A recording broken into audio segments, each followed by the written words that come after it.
What's going on, everybody? Fired up Fridays. Another week down. Not going to play my intro today. Oh, I need to hit some mute buttons here. There we go. Okay.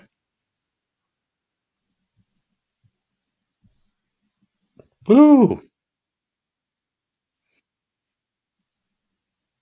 What is going on here? There we go. Okay, we're good. Welcome, welcome, welcome. Got no real new info for anybody this week. I really just kind of unplugged myself from the metaverse. Um, so I don't even know what the fuck's going on in the world. Like, really? So basically, what I know is Moose did a road trip. He traveled over and seen Benton. He's on his way over to the uh, West Coast.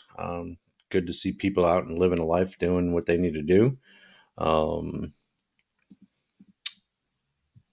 See if London's going to show up tonight. He said he's been staying up late to see the stream. I was hoping to get a pretty good perspective of London's, Crater Earth ideas.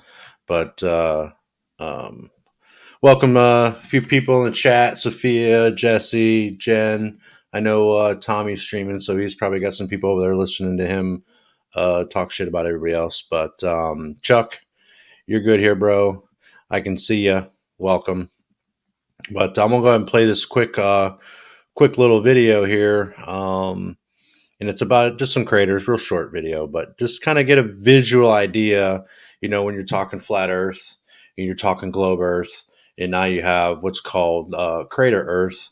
And I won't say I made it up myself because of course I didn't, but it's kind of like a marriage. You got aspects of the globe that make sense. You got aspects of the flat Earth that make sense. So it's kind of like what's in the middle. The middle of the road, I guess you say. Hey, Jen, good to see you.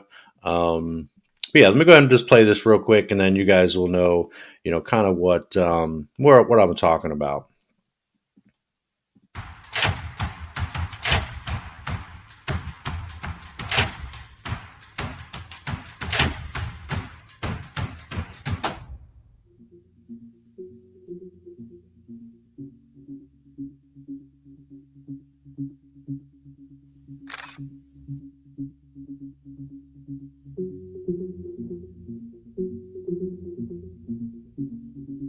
So when you look at that crater, right, it's huge, it's vast, it's big. Something really big hit there. Um, you know, if you look at the shadow, right here, and you see that shadow there, they say on the moon, with the moon's craters, that there's some craters on there that never see the light of the sun. So it's super, super cold. It's supposed to be ice there. What's going on, our poll? So there's basically, you have ice, you have ice, which means you have water, which means life, right? So everything in life pretty much needs water to survive. So if there's ice and water, that means there's oxygen in there. So there's all kinds of things that get your mind just, flowing and churning, like what the hell, how is this even possible? But as I play this video, you're going to see, I'm just going to get muted because of music, I'm going to talk over it.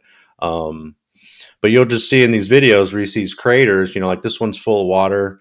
And this is supposed to be all on Earth. I had to go and verify to see if this stuff is really, real pictures or whatnot.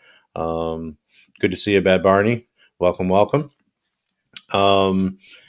So here's the thing: is if you're looking at these pictures and these videos, and this is short, it's only like a 2-minute video, but it's got some good shots of some craters, old and newer, I guess you could say.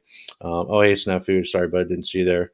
And Simple Jack, thanks for stopping by. Look at that. You know what I mean? So there's life in there. And if you take it in perspective of every single crater we see, they're pretty much all perfectly circular, round, however you want to use it, however you want to call it. Look at that one. So it's like, how in the hell, if we're being told that the Earth is spinning at 1,000 miles an hour, how does something hit just so perfectly centered? How does where are there not any just like skid marks? This big thing just sliding and crashing. Like, how do you not? How come that's not visible? And all of these photos, all of these pictures, everything that we believe to see that's on the moon, the craters there, they're all perfectly just one shot in the planet. No sliding of it, like when Superman's flying through the sky and he hits the ground, and he's skidding across, like he's leaving a trail of debris, he's leaving an impact trail. You don't see any of that here. Whether or not, or however many millions of years ago, if this happened, you look and you say to yourself, all right, so maybe they just wore away. Maybe, who knows, right? I mean, who knows? But basically, this is kind of where it leads me to believe, just looking at these craters, are we really spinning 1,000 miles an hour? How is that even possible? Yeah, okay, there, I see that. Dead volcanoes. That could be true. Um, but normally in a volcano, you're going to have some type of peak. It's not going to be, basically flat in most of these situations here. And there's no volcanoes on the moon either. And we can clearly see that there's plenty of that. So, really, it's just like, having the idea that, all right, so if I take the flat Earth idea, and I'll just use the word model, but we all know that there is really no flat Earth model. We know we're not seeing curvature. We know that there's a firmament. We believe there's a dome and maybe water's on top of that. I mean, we don't really know. These are all just ideas and conceptions that we're putting together. But in all reality, we can make up whatever we want makes sense to us, and I wouldn't say using a common sense, but something that you can just manifest and believe that's true. It's really something that I've been kicking around because I was very intrigued and interested with the whole flat Earth model. The idea that we were lied to, from the government, and it just seems like it's just a continuing, just domino effect of everything. So, the idea of crater Earth makes more sense to me, and the fact that you have this model where we've seen the pictures. It's this disc. Well, that could be just smashed down into a crater, on a bigger spherical type, planetary body, planetary ball. I want to put the chat up in there. I think London, he's probably about to pass out, but he may hop up in here because I'd like to get his perspective. Haven't seen the chat yet. Is London still going? Yeah, he's still on this page. But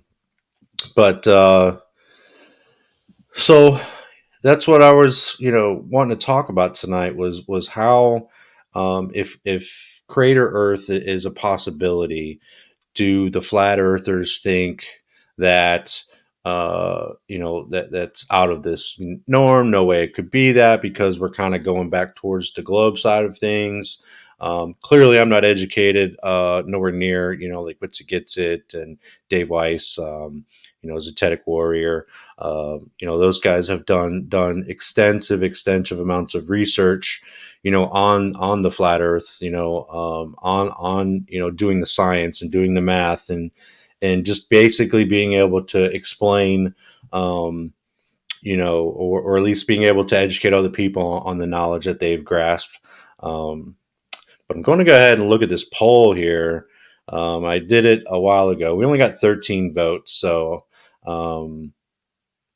it's showing 46% people think that they're a globe. It's a globe Earth. It's not. Well, 46% people believe it in the globe, which is above flat Earth, and crater Earth at the bottom. So maybe just maybe I can, maybe convince a few people, to maybe kind of come along with me on this idea, because it's one thing when you're trying to do research on your own, but helping each other, educate each other, like, hey, I saw this or I saw that, and it's really one of those deals where, are you doing, are you doing this research on your own? I mean, where are you looking? Where are you finding all of this stuff?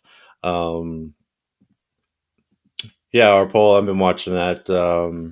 Not sure.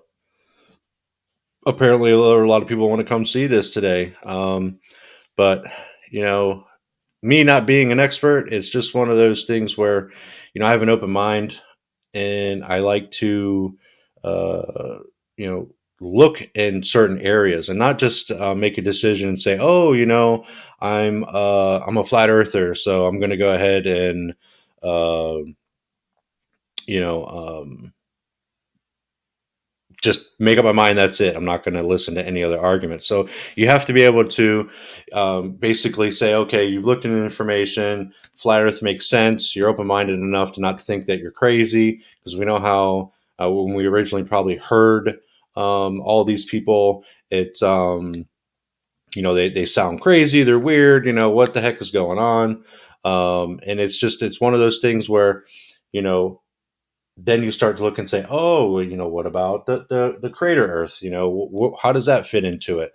So it's very interesting to get different points of views of people's ideas and whatnot.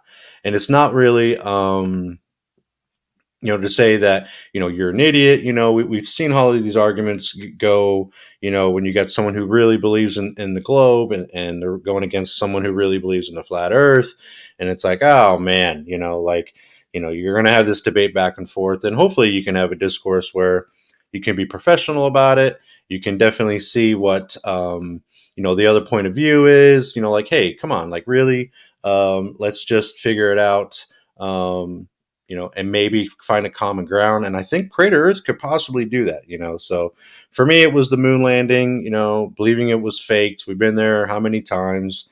They were prepared to fake it, just like that, a lot of things are faked, but it is what it is. So, I mean, we got, over 100 people, and it says watching the stream.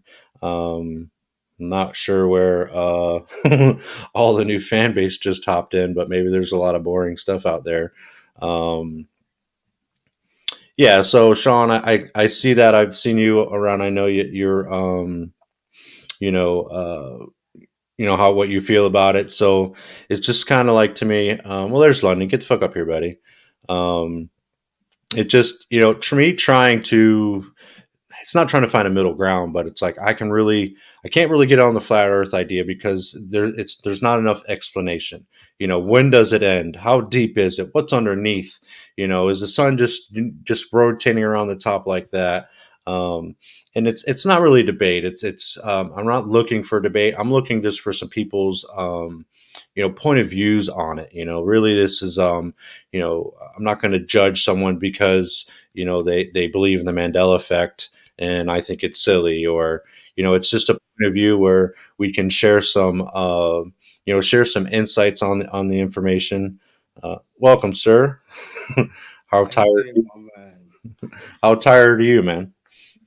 Hey, pretty tired, but I'm glad to be here, bro. I'm glad Yeah, to be.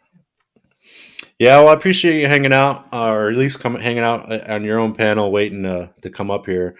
I thought it was just it was a few months ago where I was like, I was, researching into flat Earth. I was in the beginning stages of thinking, hey, I may not be on a globe anymore.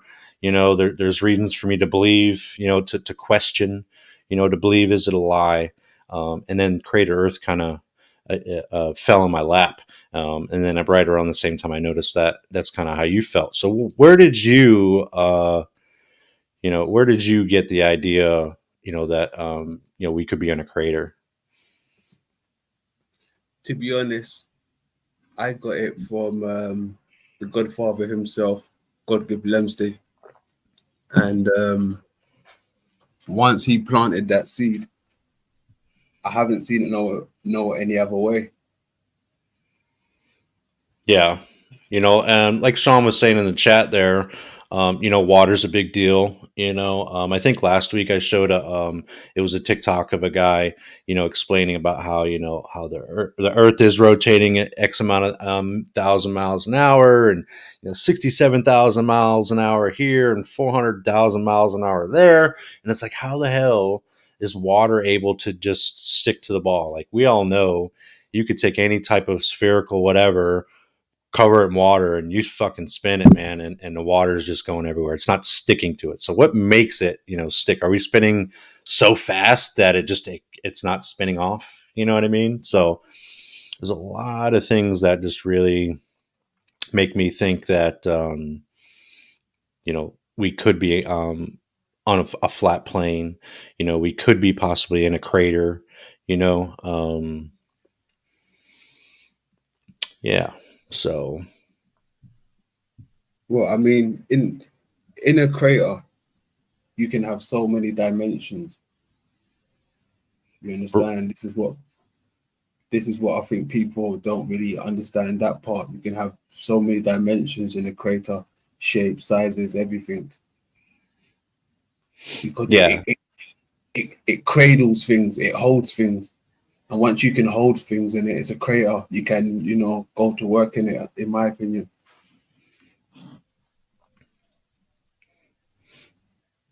yeah. I think there's a lot of the endless debate, where you see people debating about the flat Earth and the globe.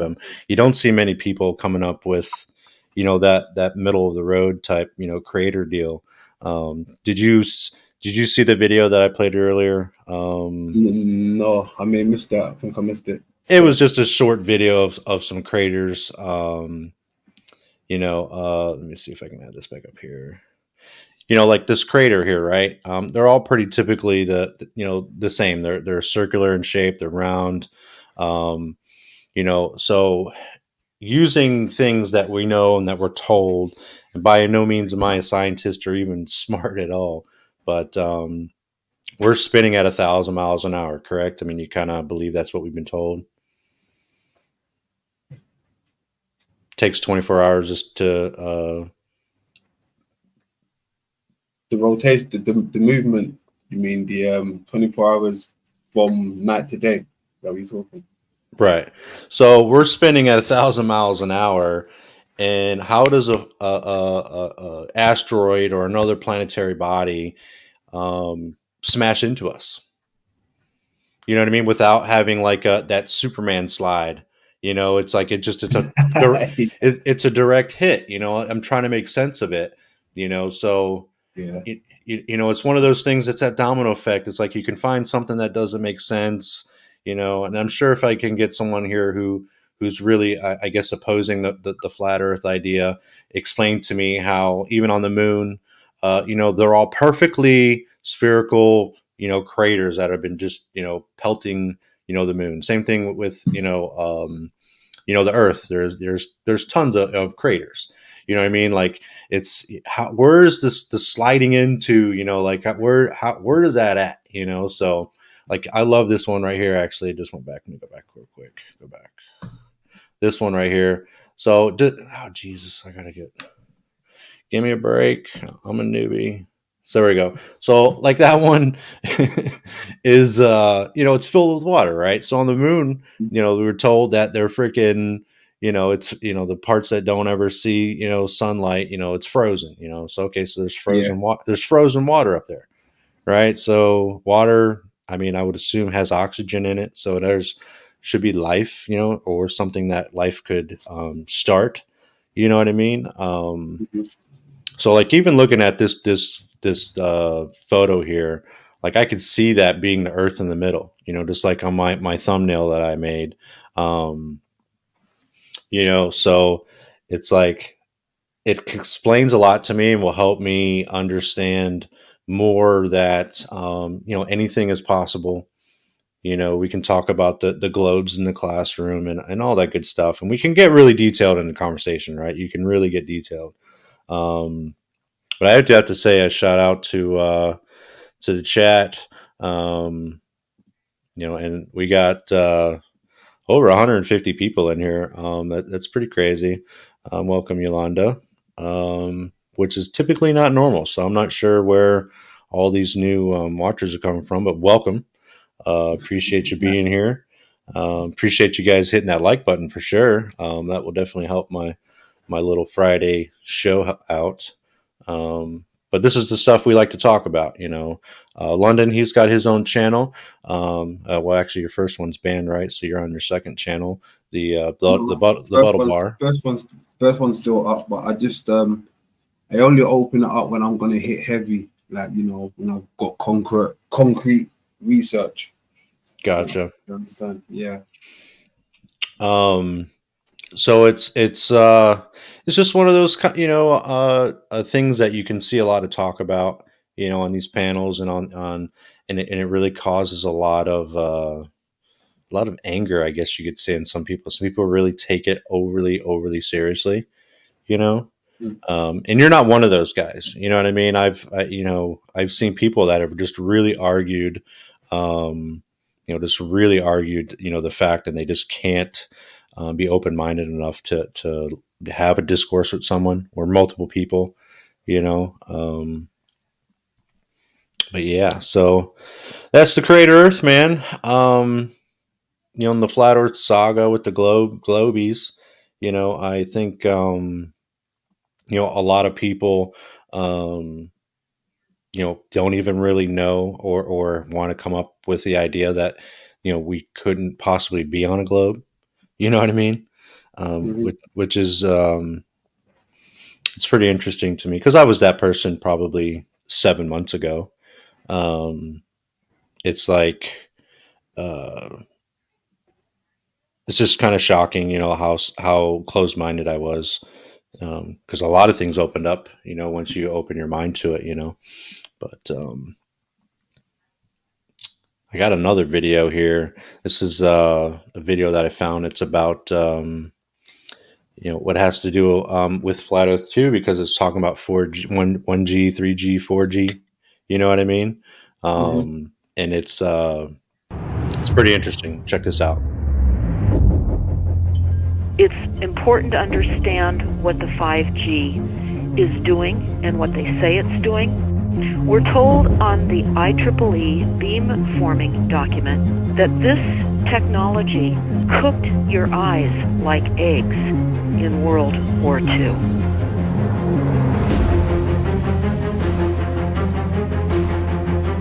And you all need to understand these are military weapons. These are assault frequencies. If you garner nothing more than that, that's what you need to know. It's microwave radiation warfare, is what this is.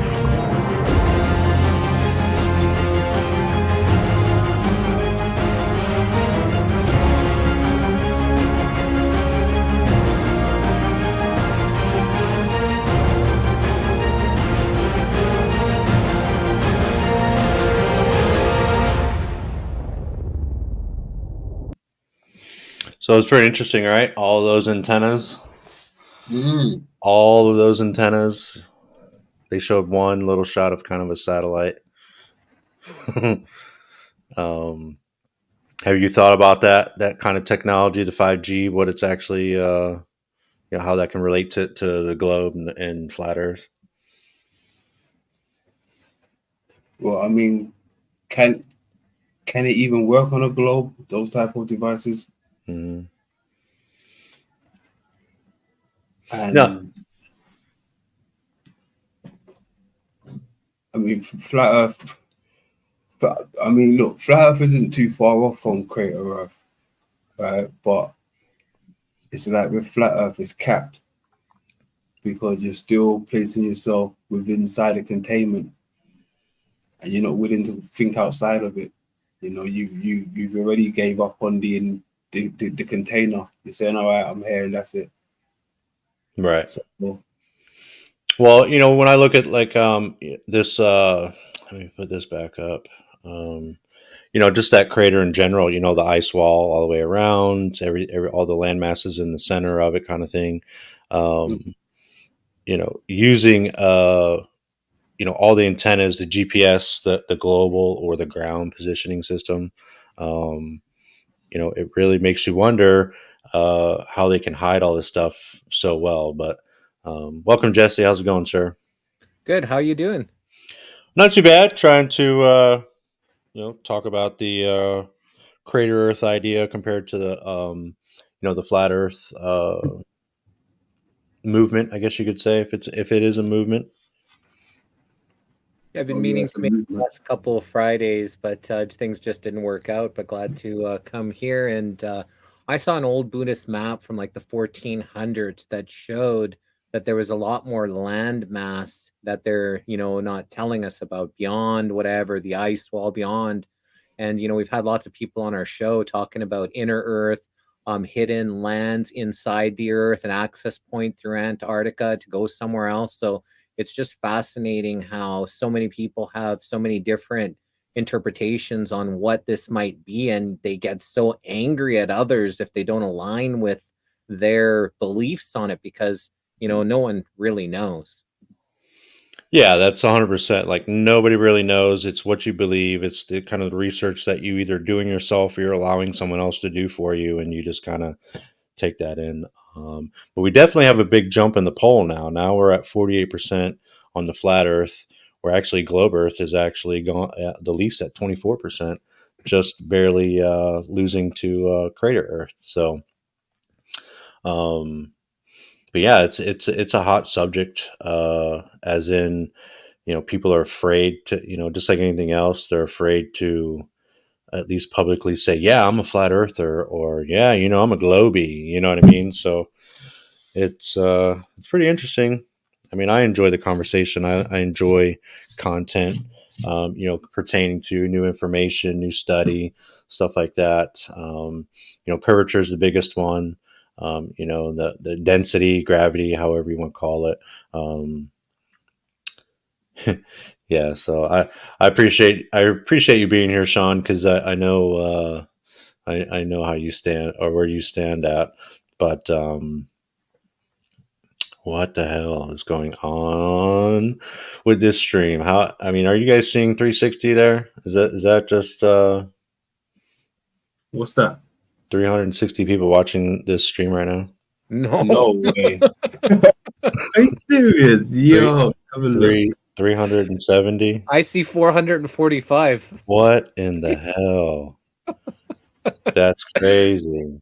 Well, That's good shit, bro. if that's actually that many people that's coming in my little old Friday night fired up stream. Hope you got your bongs and joints ready because this is pretty fucking nuts. Now when you're getting attacked for not having any numbers, you have way more numbers than the people that seem to want to attack you for that.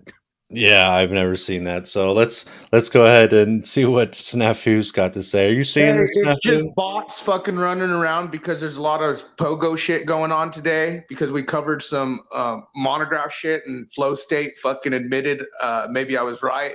So there's a lot of things trailing where I'm going and things happening. It's nothing new. This has happened before where you'll get like a huge count of 400, 500, 600 viewers and then it goes down. But these are the algorithmic things that you can see for the optics of how real this digital experience is. But anyway, Steve, keep going. Good job. And yeah, it's nothing new, man. This has happened multiple times with other people when certain characters are using certain software for tracking, hacking URL, things to that nature. So, yeah, it doesn't make any sense to me. I know exactly what's going on. Trust me. That's why I wanted to this is nothing new. It's happened before because they're on certain softwares running against certain software, these people are real. They're covering up criminal crime. And so they follow you where you go to notice I was in here earlier saying hi to everyone. And then I jumped out and blah, blah. And I'm not saying it's just me. It's, again, we are in a community that's linked, unlike many others. So the data collection is the new gold. Anyways, much love, you guys. Take care, Steve. Thanks for all the numbers, Snafu. I've seen some people say I'm new here. So somewhere somebody shared this out. Maybe it's the topic, maybe on some other streams. But but if everybody can hit the thumbs up, subscribe, like the stream, just to know that you're real people here that are watching this, would be great to help out Steve and his algorithm. Yeah, no, that's pretty cool. It's kind of now if it's really that many freaking people, it's very stressful to maintain a show. You know, people don't realize how hard it really is to run a show. But Uh, Neuro Jack, welcome. Machine Lies, welcome. Thank you. I'm a little busy, but I just wanted to ask because of the topic, because I'm always interested in people's perspective. My question is this, because I don't really know where I stand on the question at hand, which is the shape of the Earth. But here's my question. If it is as they say, and we can go to space and explore and do all that, do you think that that is a good direction for humans to shoot at? And do you think that that's a positive goal for human beings? Is kind of my question. Well, I think as human beings, we always want to, or we've always seen, at least in our history, from what we know, we want to excel. We want to get better. We're people. We're just a people that want to just go amongst the stars. What's out there. Be a traveler. How the hell we get there is we're limited by our technology. I mean, it used to be by foot. Then we created the wheel. Then we're on boats, you know what I mean? So, and then, possibly starship someday. So, I mean, if we believe what we see and hear up to this point, we're sending, we're sending, ships up into space, and it's just kind of like, all right, is that true? Is it not true? Where's the proof? So that's kind of what it boils down to, man. Can you believe it or not? I guess is the real question. Do you believe what we're being told? Do you believe what we're seeing? So, Well, since Well, they and had oh, sorry, go ahead. since they had the Roswell, that's when this whole space race, space all came into consciousness, and then in the movies, and going out to space. In 1997, Richard Branson said within 10 years we would have tourist space travel. And during that time he got knighted and no space travel. And that was 2007. That was 16 years ago that was supposed to have space tourism going there. It seems like there is a lot of deception, and it doesn't make any sense. What is being taught is what is being told. And then when with these craters, I was just wondering if this was an actual asteroid hitting and making this crater. Where did the asteroid go? Where did the rock go from it? Where we just see these big holes everywhere, but there isn't actually any of the the material that made the hole visible. yeah, I'm just in the whole, what can I believe? You know what I mean? I know what I want to believe, being a Star Trek fan, I want to know that eventually humans are going to be in ships that can, literally, go to space and travel and, what's out there, you know what I mean? However long is that going to take, if it's possible, it's what I believe in a made up mind, but in the real world, you know what I mean? What is the deal? Is everything we've been told true, not true? It's really crazy. So, um, I don't know. Uh, I apologize. These numbers are crazy. It's kind of like it's freaking me out a little bit. What, There should not be this many people watching this. what is it now, Friday night Steve? What is your numbers now? It was up to 700 something. It was 750, and now it's around 500. Yeah. It's And now, mind you, if these numbers are real, he's right, somebody probably, had to have done something. But I mean, the most viewers I've ever had in a stream, was when Zetetic War was on here. I think we had like 64 people watching and averaging around 50, 45. So these numbers don't even, it's kind of silly looking, but, if they are true, hey everybody, welcome. Feel free to ask any questions in the chat. Looks like we're more than 50% people who believe in flat Earth, so maybe that's what it is. The flat Earthers coming out. Maybe there's no one else streaming about flat Earth tonight. But you're definitely not going to get an education on it for me. I'm just learning. I'm not an expert in any way, shape, or form. So, but to answer your question about going out into space, is it viable? Should we be doing it? I think it's ignorant, it's arrogant to think that we should be spending all this money, using all this research time.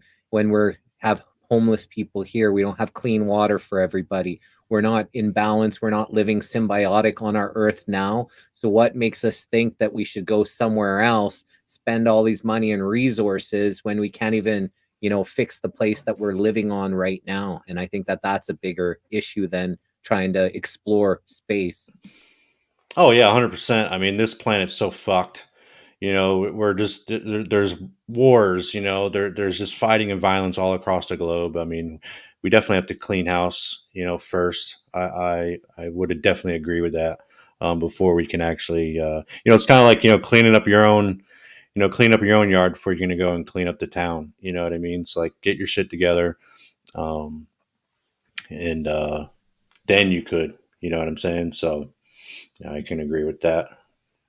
Fix our shit before we go and fix someone else's, or even try to expand and leave this planet and go screw up another one. What's this graphics? That's because the Earth is a globe. We're all just restricted from space travel. It's kind of relates back into inability to interpret scale. I don't know. It's just so hard to believe, like we're rotating or orbiting 1,000 miles an hour, 24 hours a day, 1,000 miles an hour. What is it? 67,000 miles an hour, to orbit the sun, and like another 400,000 miles an hour. We're blasting through the Milky Way. Like it doesn't, I can't fathom how we can shoot rockets off of this planet into space and then not just be obliterated by those speeds. So, if someone can make sense of it or direct, maybe have some links or something that can explain it more in depth, that'd be great, but are we going to find that? You know what I mean? So, what do you think, TML? What's your actual opinion on that? Between the three options in the poll? Well, just in general, where do you feel like we are at in, just today in the present with all the knowledge that we have? Where you stand? Have you ever made up your mind and then changed it, or? I think we're no better off than the ancient people were. Maybe even in 400 BC to now. I mean, I think there's a concerted like delusion that's been, like a wool's been put over our eyes. You look at this guy Alfred North Whitehead, who said that all of Western philosophy is a footnote to Plato. And I think that means that there's no such thing as progress. We're not moving towards anything. That's a great delusion of our time, is that there's progress. And I think there's just as much evidence to support that we've gone through a devolution as an evolution, for sure. And yeah, I mean, you look at nature. Nature is complex. You look at the energy density of a beetle is it's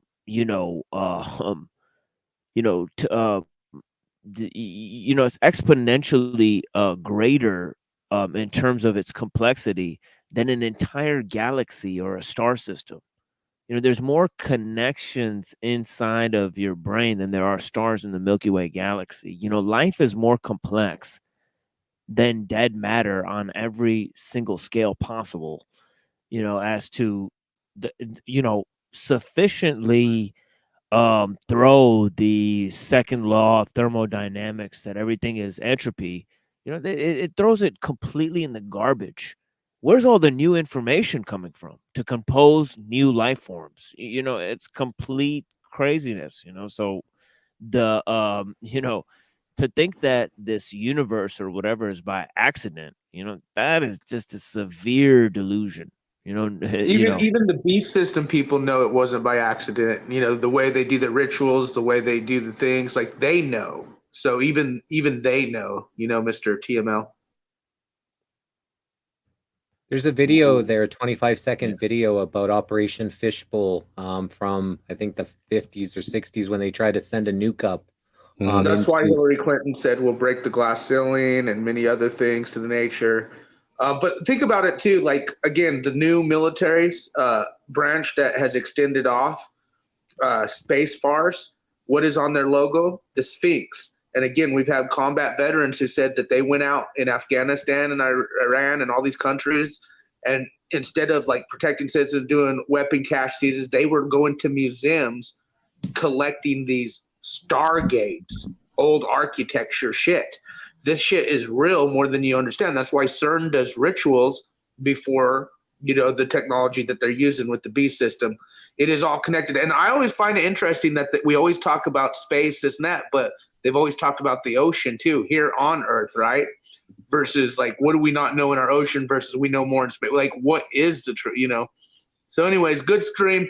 Steve, we're going to look more into this thing of yours because it looks more like the bot attack that happens all the time. They're saying it was FMP that shouted you out. We'll look more into it, but I wanted to point out, notice at streams like this when you're talking on real subjects with real shit that get these pogo type optics. You guys aren't doing anything but talk about real shit that matters.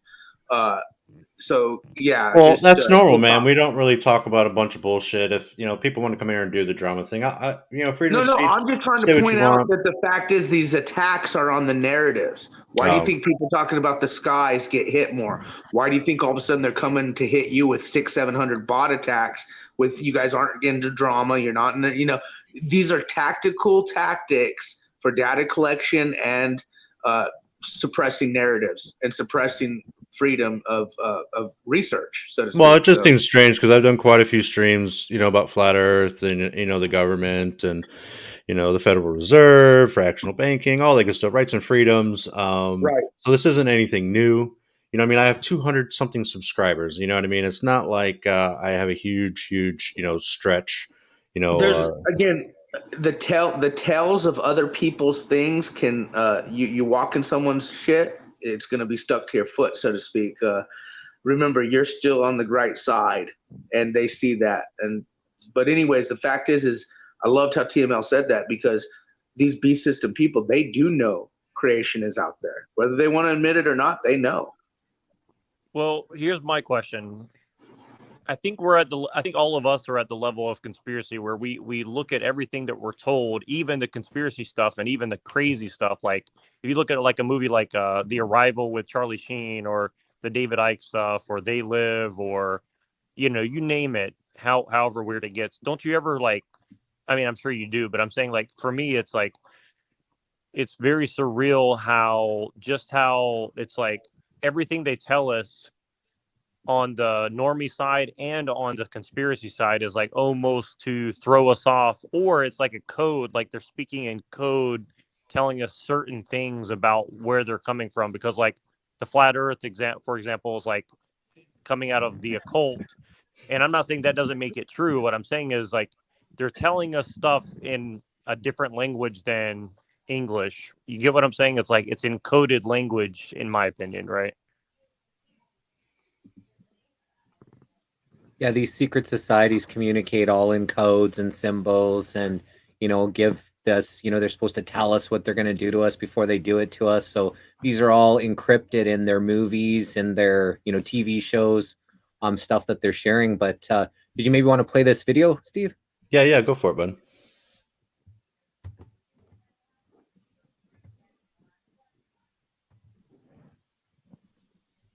Activity for the 1962 high-altitude weapon effects testing termed Operation Fishbowl. At the northwestern end of the island was the Thor launch complex, joined later by Nike Hercules and Stripey units, plus a second Thor pad. On Operation Fishbowl, nuclear detonations rent the sky 5 times over the Johnston Island.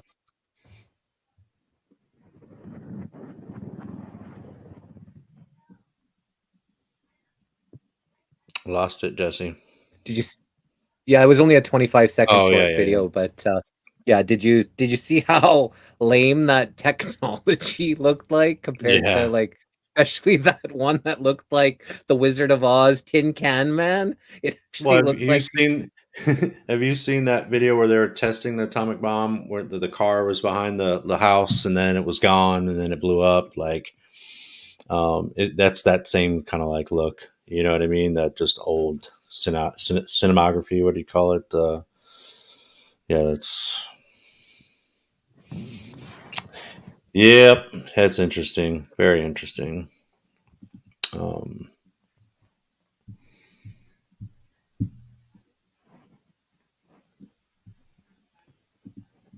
I mean, even with the Crater Earth, right?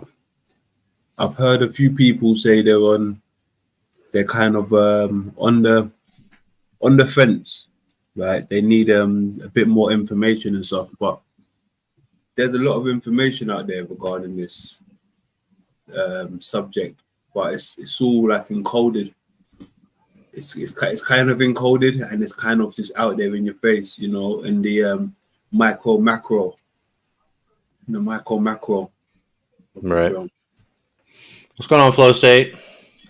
Same shit, new day. What about you? Well, this is definitely not the same shit. It is definitely a new day. Have you been seeing the nonsense going on here? Just no, not really. I just tuned in. That's the hole that a AR-15 bullet makes when leaving the human body, right? Oh, you got it, man. You got Right. it. No, have you seen the current viewer count right now? I better get some new subs out of this. Right. When If I I'm don't just get at having- least 50 new subs, I'm gonna be pissed. Well, here's the funny thing is it was up to 700, and I still only have 230 subscribers. So they're hanging out, giving likes, 478 likes, but nobody's hitting the subscribe button. So it's kind of strange. So it kind of makes me think that I mean, there's a bunch of quite a few people in the chat that I haven't seen before, but Did it shoot up suddenly? Is it possible you got raided by somebody else? It's been doing it crazy up and down. I mean, I have heard that YouTube numbers have been doing wonky stuff though lately. Yeah, it's pretty silly. But there is some new viewers in here. Like, see, there's a lot of these names. These people, I've never seen these guys before. If they're real people, look at that guy. I don't know who that is, but he's talking that shit though, Steve. yeah, He's right. talking that shit. Yeah. So picking his column. So it's got me off my game. I'm being a horrible broadcaster right now. So it's Well, you got kind of a power panel up here. I see. Yeah. We got no drama. That's for sure. I did put medium boiled brains.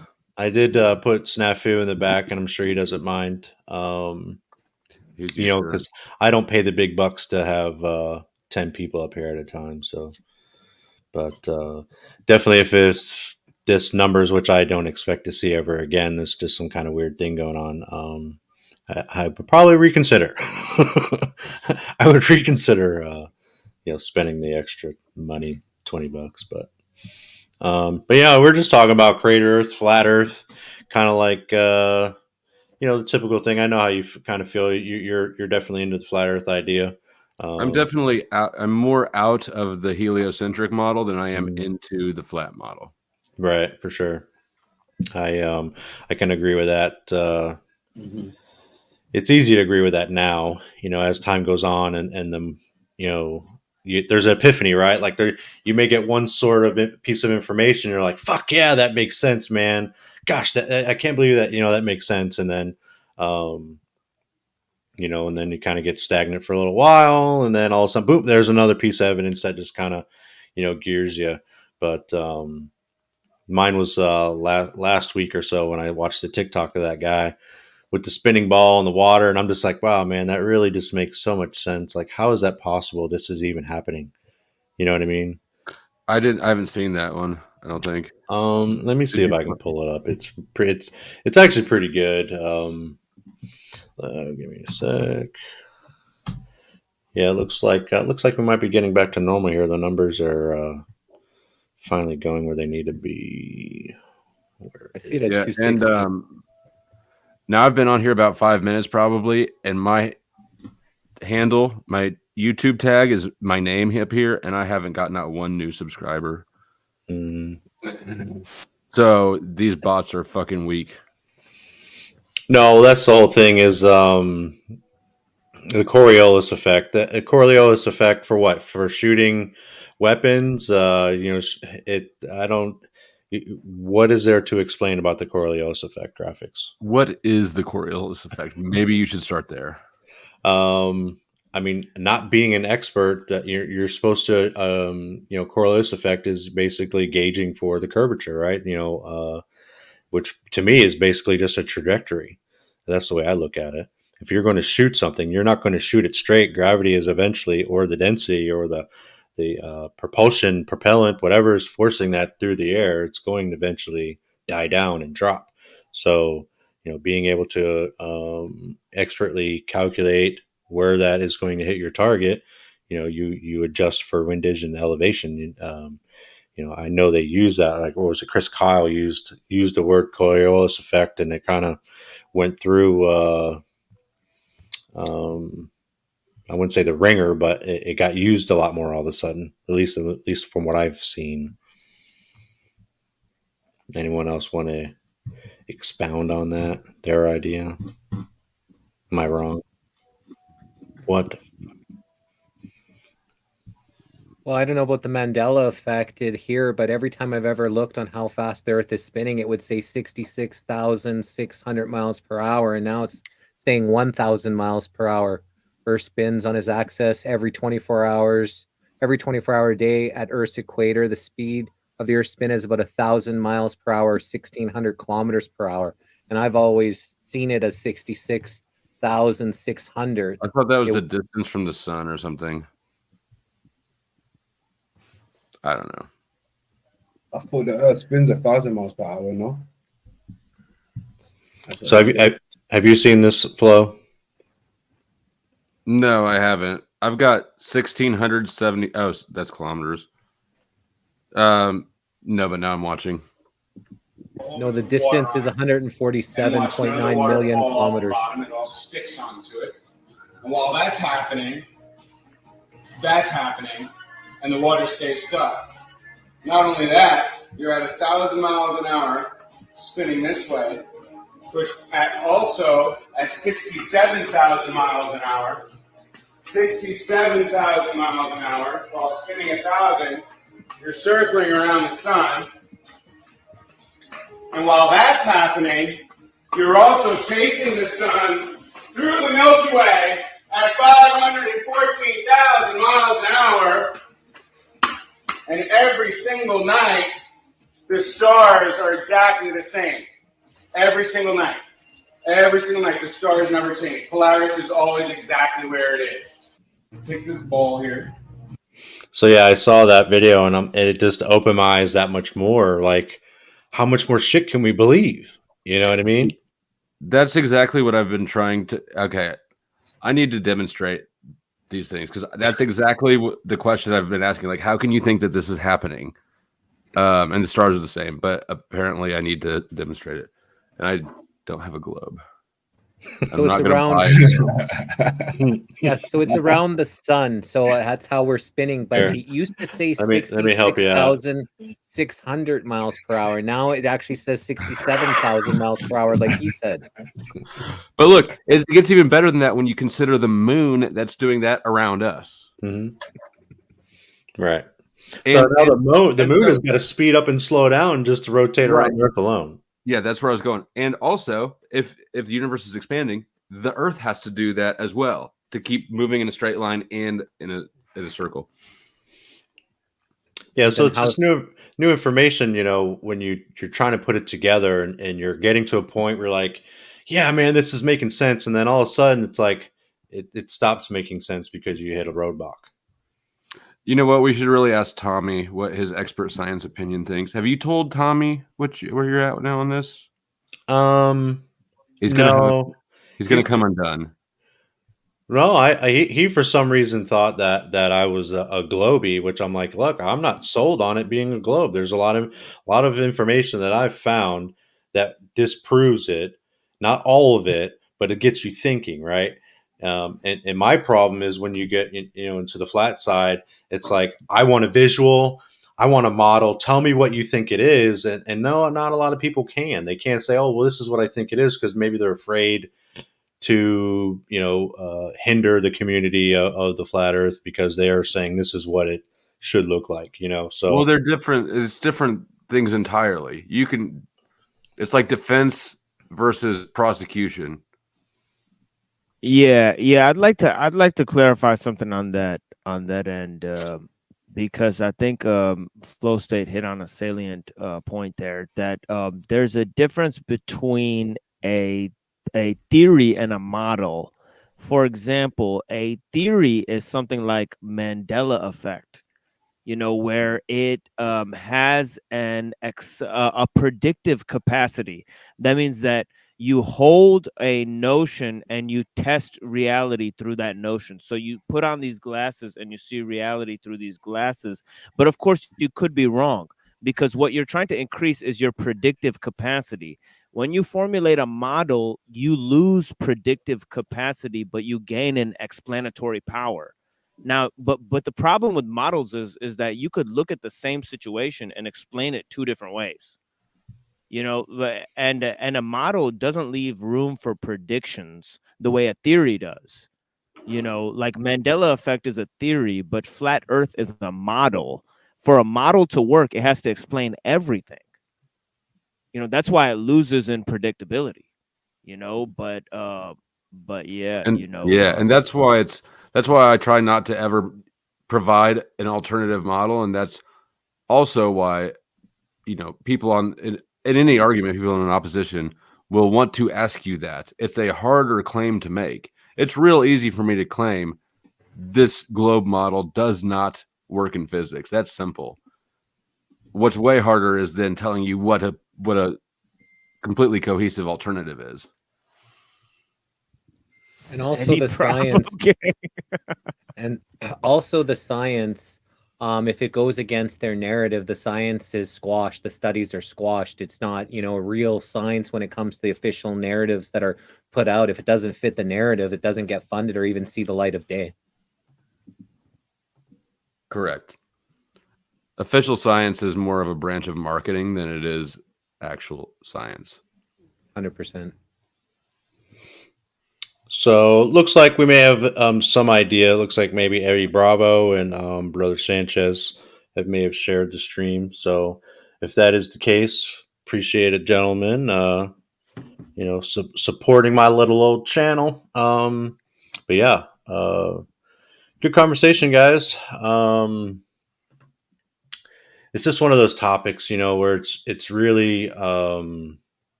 hard to to explain to somebody like in my real life.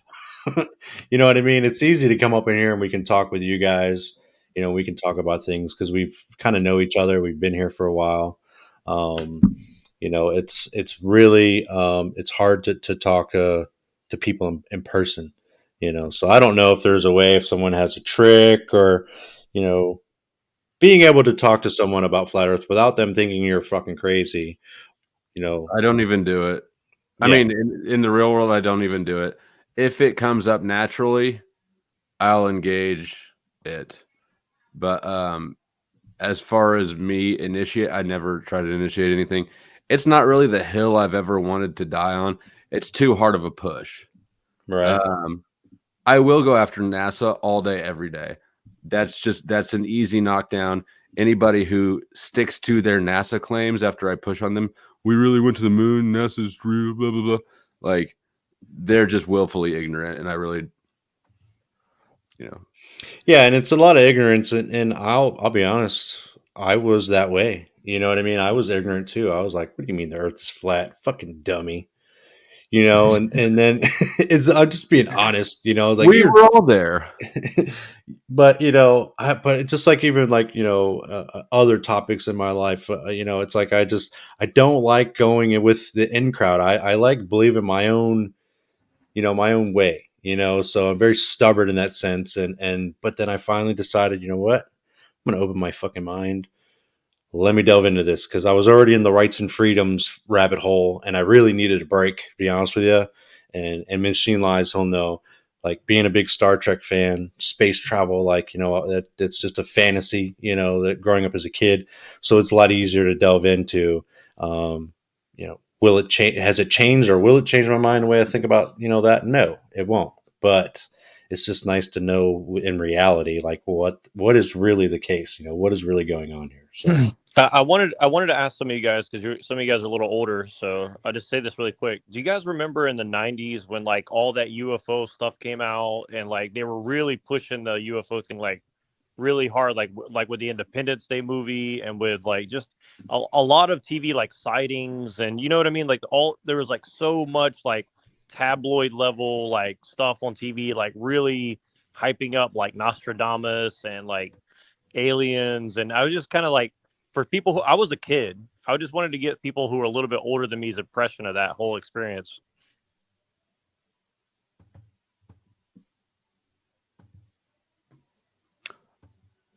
I zoned out for a second. I'm not gonna lie. I drifted when I was told that I was old. So bro, that caught me too. How old are you, Neurojack? I know. Mid-30s. Okay, we're the same Jesus. age. Yeah. Steve's still old. Jesse, I am old, but I don't look old. I don't think I look fucking old. Jeez. Nah, because you dye that beard. I know you do. No, I don't, man. I really don't. Fucking shit. I want a full-on gray beard. I'm ready for it. Look at all this gray right here. Yeah, well, I didn't mean that as an insulting thing. Like, I was like 8, 9, 10 at the time watching all this, and like my impression was like it was popular, and I'm just saying, like, was that popular at the time, or were people talking about that, or was that just kind of like a niche thing? This is recent for me, honestly. I remember when I was, I think, 6, I went to Universal Studios, and they had Battlestar Galactica. So that was, one of the, main themes at that time, when we went to California. So that's kind of was my introduction into that kind of stuff. I was never too much into the Star Trek, into the comics. That wasn't kind of really my thing. I liked wrestling kind of more than, the sci-fi kind of stuff. So it wasn't, in my consciousness, like, it would have been other people. Yeah, to be honest with you, I never was or have been a Star Trek or a Star Wars fan when I was younger. But as I got older and I learned about, things being hidden in plain sight, whether it's movies or music, performance, whatever, I found myself watching these type of programs here and there when I got a bit of time.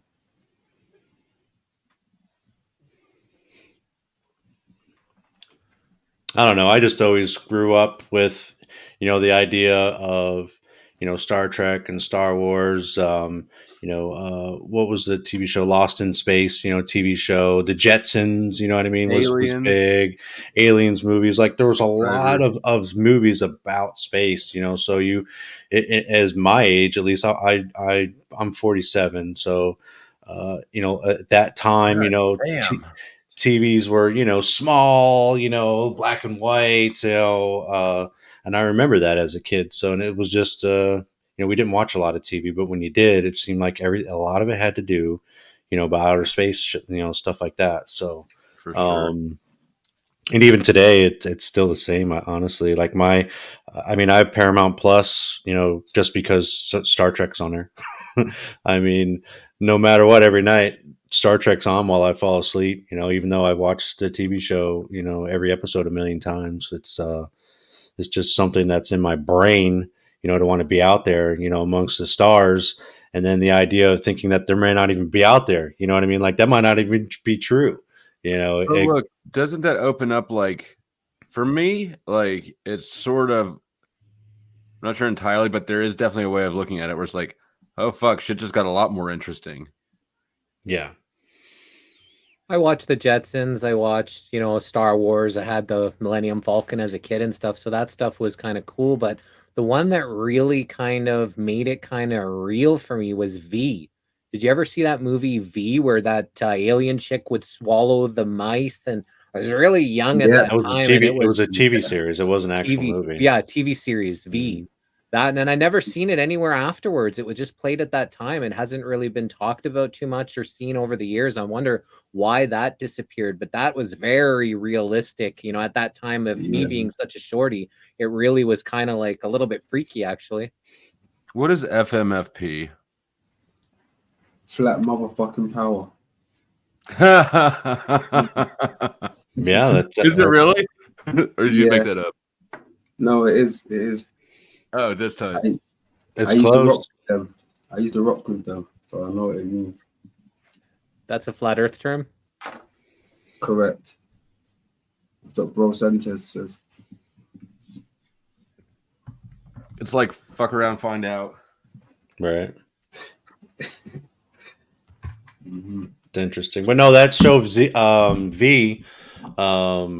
Somebody put there was like four different episodes, and you can never find them together. But somebody finally put all of those together, and you can actually watch it. It's on YouTube. I'm pretty sure I found it on YouTube somewhere. But no, that was a kick-ass like TV show. I remember being a kid. I was probably what, I don't know, 10, 11, 12, when that first aired, and it sucked because you can only watch one part, and then wait till next week, until the next one came. Which one? Yeah. The V.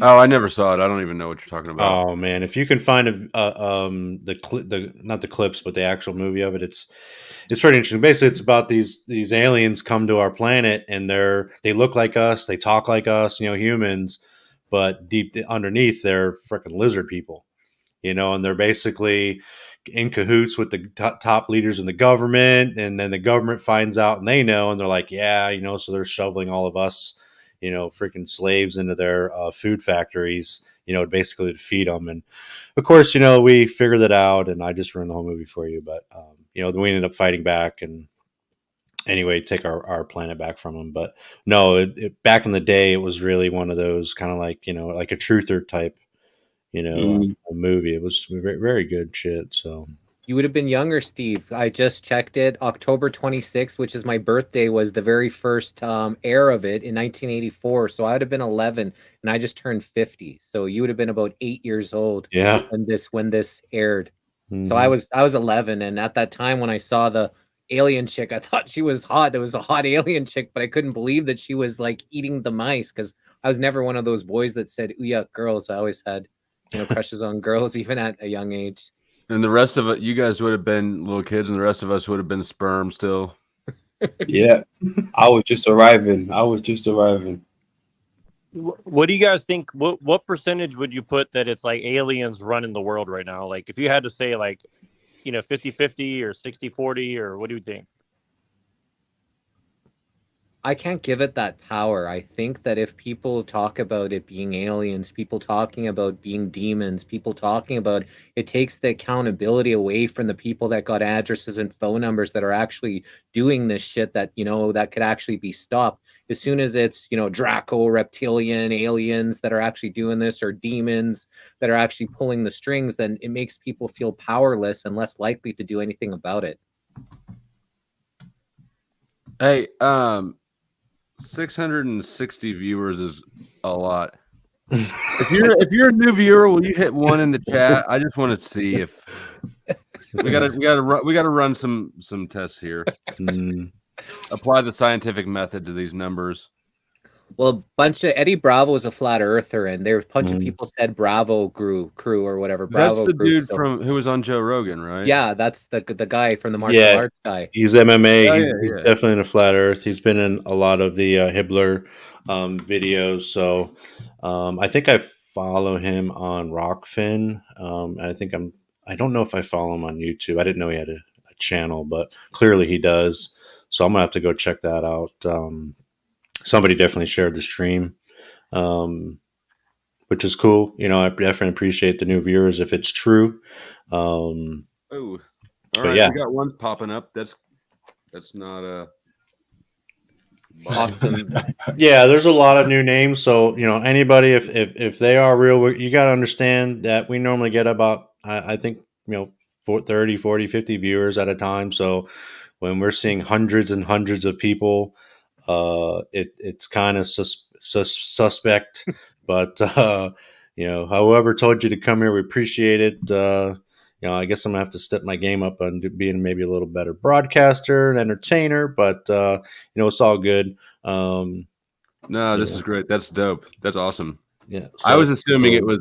I just dropped my link, But I was Yeah, assuming it was bots or something. Yeah, I dropped some links, you guys. Serum, we're all a pretty good community over here. We try to keep it drama free, at least on this channel anyway. Flo's channel, we kind of do, but I'm wondering if it's just all the super chats I give you, Flow State. I think people are like, yeah.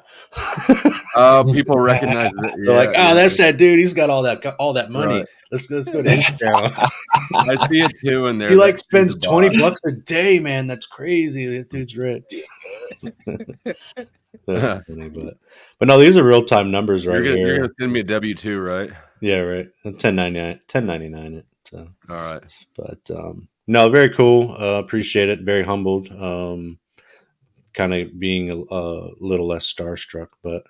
So do you interact on Eddie Bravo's channel? I'm subscribed to him and to Bro Sanchez. I don't know that I do, but I never I don't if I don't have things on the little bell click, I don't see it.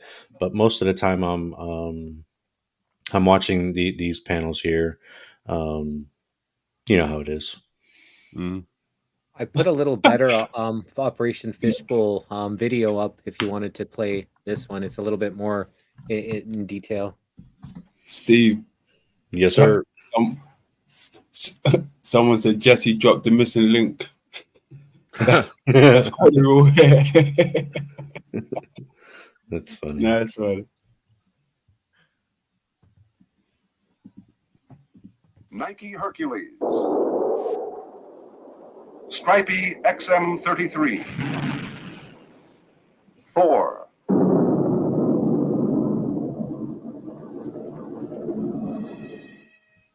Johnston Island was the center of launch and experimental activity for the 1962 high-altitude weapon effects testing termed Operation Fishbowl.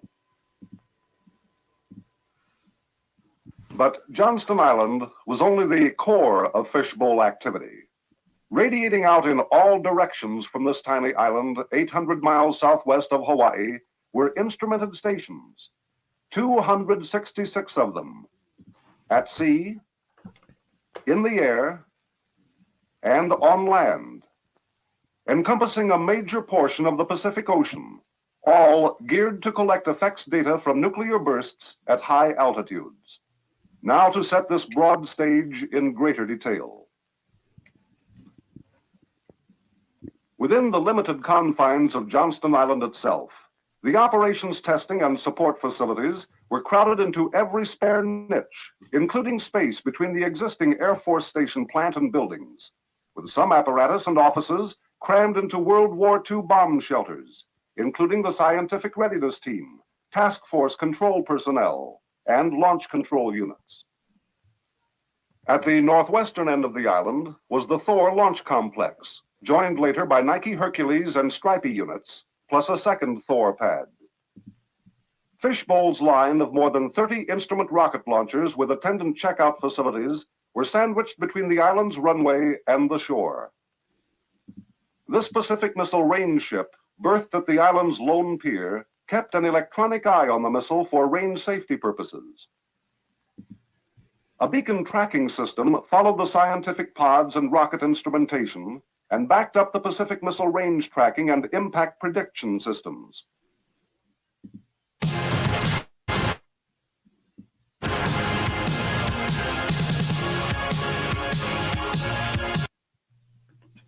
Standing offshore were 9 instrumented test ships, vital links in the fishbowl effort, including the DAMP ship, acronym for Downrange Anti-Missile Measurements Program Ship, American Mariner.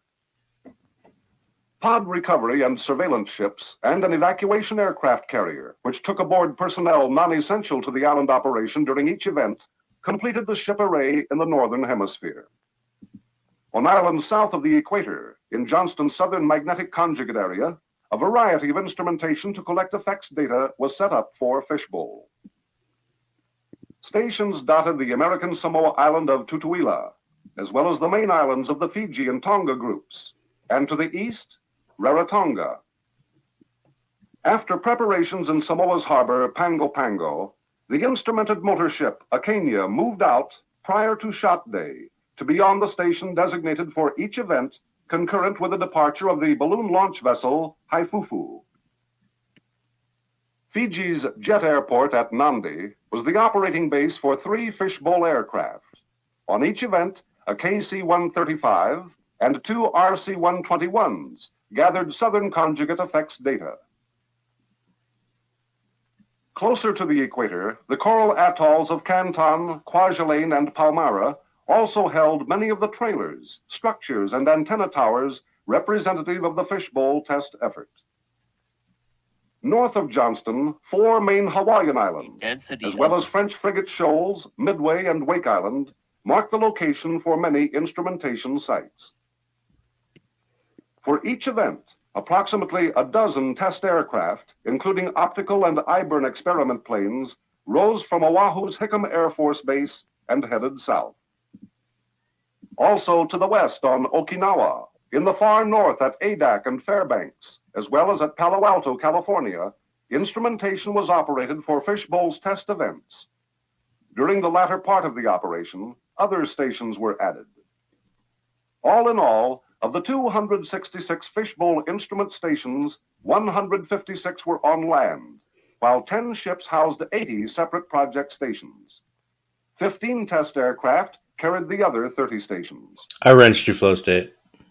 Oh, you're a gentleman and a scholar. The need for the test work carried on at Johnston and its far-flung array was compelling, for it stemmed from urgent Department of Defense operational needs requiring that high-altitude phenomena resulting from a nuclear burst be defined with simultaneous direct measurements on military operational equipment.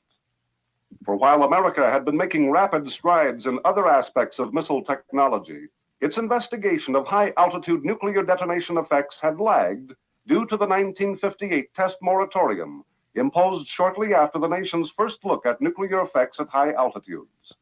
This initial exploration in 1958 was limited to 6 shots, with attempts to collect data with untried experimental instrumentation in an environment alien to the nuclear testers.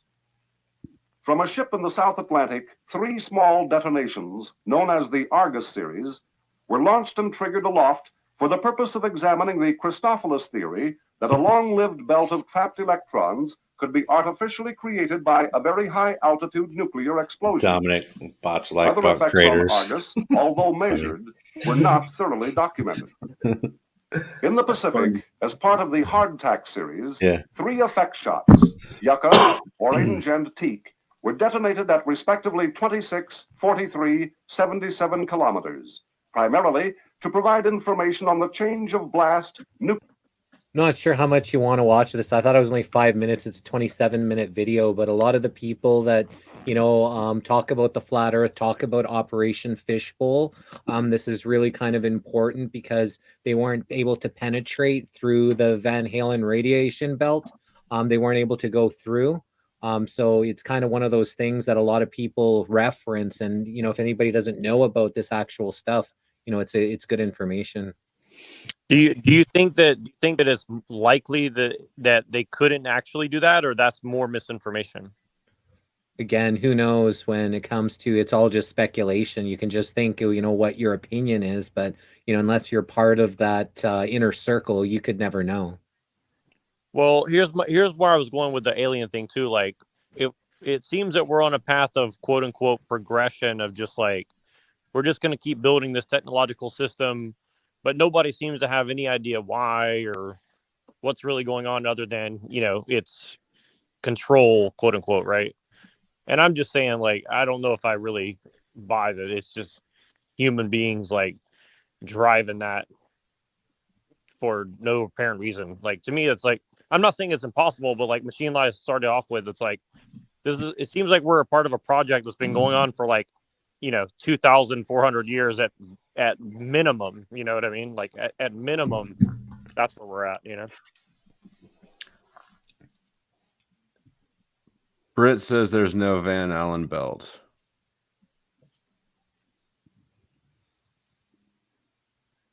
Well, that's the belt that is radiation, right? Mm-hmm. Yeah. Apparently, no human could live through that, right? Pass through it, yeah. Yeah, see, that's the thing. It's like, okay, so where's the proof? You know what I mean? Show it to me. It's we're saying it's one thing, but That works both ways on that one, though. Right, Like for sure. that's why I mentioned it. It kind of gave me pause. Like, oh fuck, well, okay, I got nothing for it. It's the first time I've heard it though.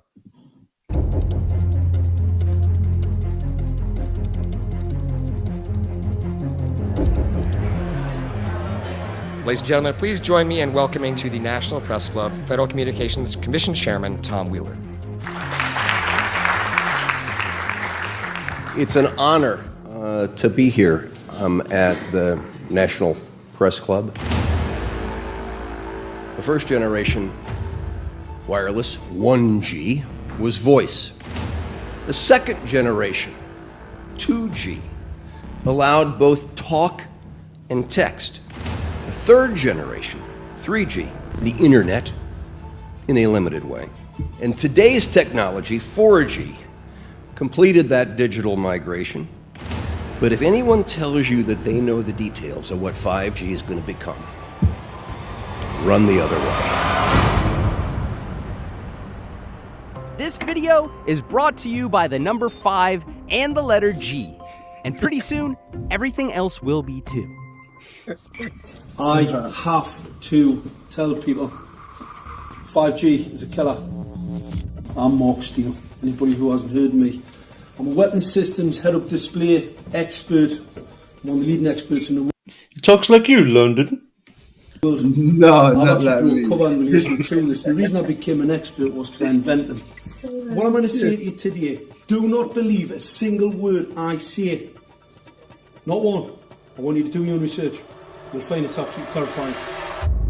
I don't know that I trust that. That dude seemed fake. That dude. I don't know. He didn't check out like a real person to me. Just my spidey sense. Which guy? The guy who talks like London. Oh yeah.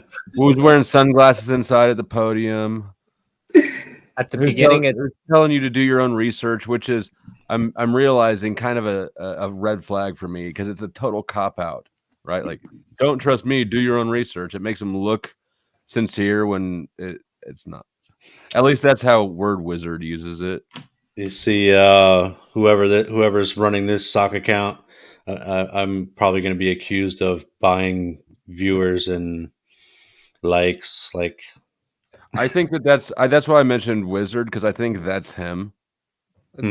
Part of the hate group, you know, they like the insecure that there's numbers, this numbers are way higher, and you know, feel threatened and all that. no, it feels silly as fuck, bro. Like 500, 700 people. Like, you know what I mean? I have 500 more people in here that are normally here. Like, give me a fucking break. Like, At the beginning of this clip that you're playing, it says It's totally Wizard. A documentary by Sasha Stone. So Sasha Right. Stone, we've interviewed about 10 times on The Missing Link. So oh, really? Yeah. This is a really good video. That's kind of why I showed it because I was doing the whole, you know, crater Earth. You know, is that greater than, you know, flat Earth? You know, how does it compare? And then, you know, I threw the whole technology deal in there. You know, like how can we control at least our privacy? How can we control how it's kind of consuming us? And only because I watched this video and it's pretty amazing. I'm not going to play all the way through, but it's about an hour long anyway. But does anyone really buy the bolt or the bolt crater Earth? I kind of believe it in a sense. I really do. What did he say? What did he say? Say that again, Flo. I don't even hear the question.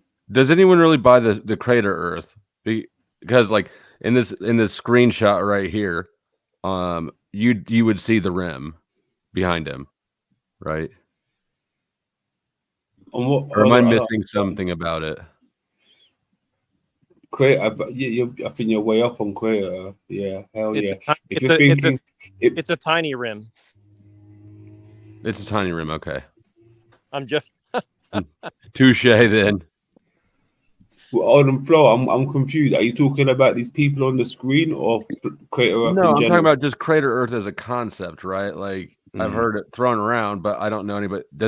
Is it actually a thing that people believe in, or is it just sort of a LOL juxtaposition? I've heard concave Earth.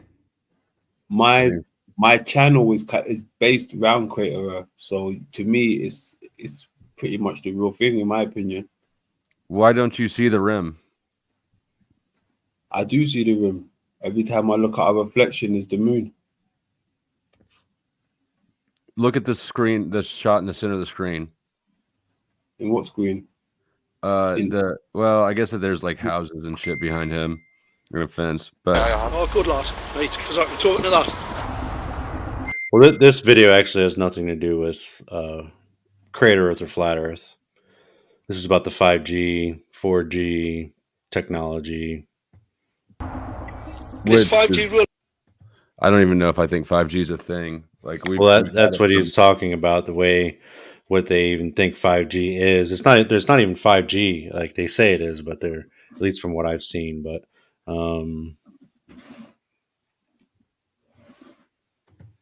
I mean, I can see Keith. He can bring his bullshit in here. If someone paid to have all these fucking people show up, then that's their money. Whatever. I don't see how that benefits anybody. I have 233 subscribers. Get a fucking life, dude. Did the subscribers go up at all yet tonight? I had I had 229. I'm at 233. 4 subscribers. Good job. You know what I mean? Paying for that, man. What views aren't going to do shit. I'm not even monetized. Like, what are views going to do? So, whatever. If you're going to come in here and act like a fuckface, then just get the fuck out. that's his MO. He is a fuckface. It's Well, no, his MO is counterfeit stamps, but or he wants to be buddy and be friends and come in here and get on panel and promote his channel too. Go where you want. Go where you can get the goods, right? What is that? PSYOP, people in fear.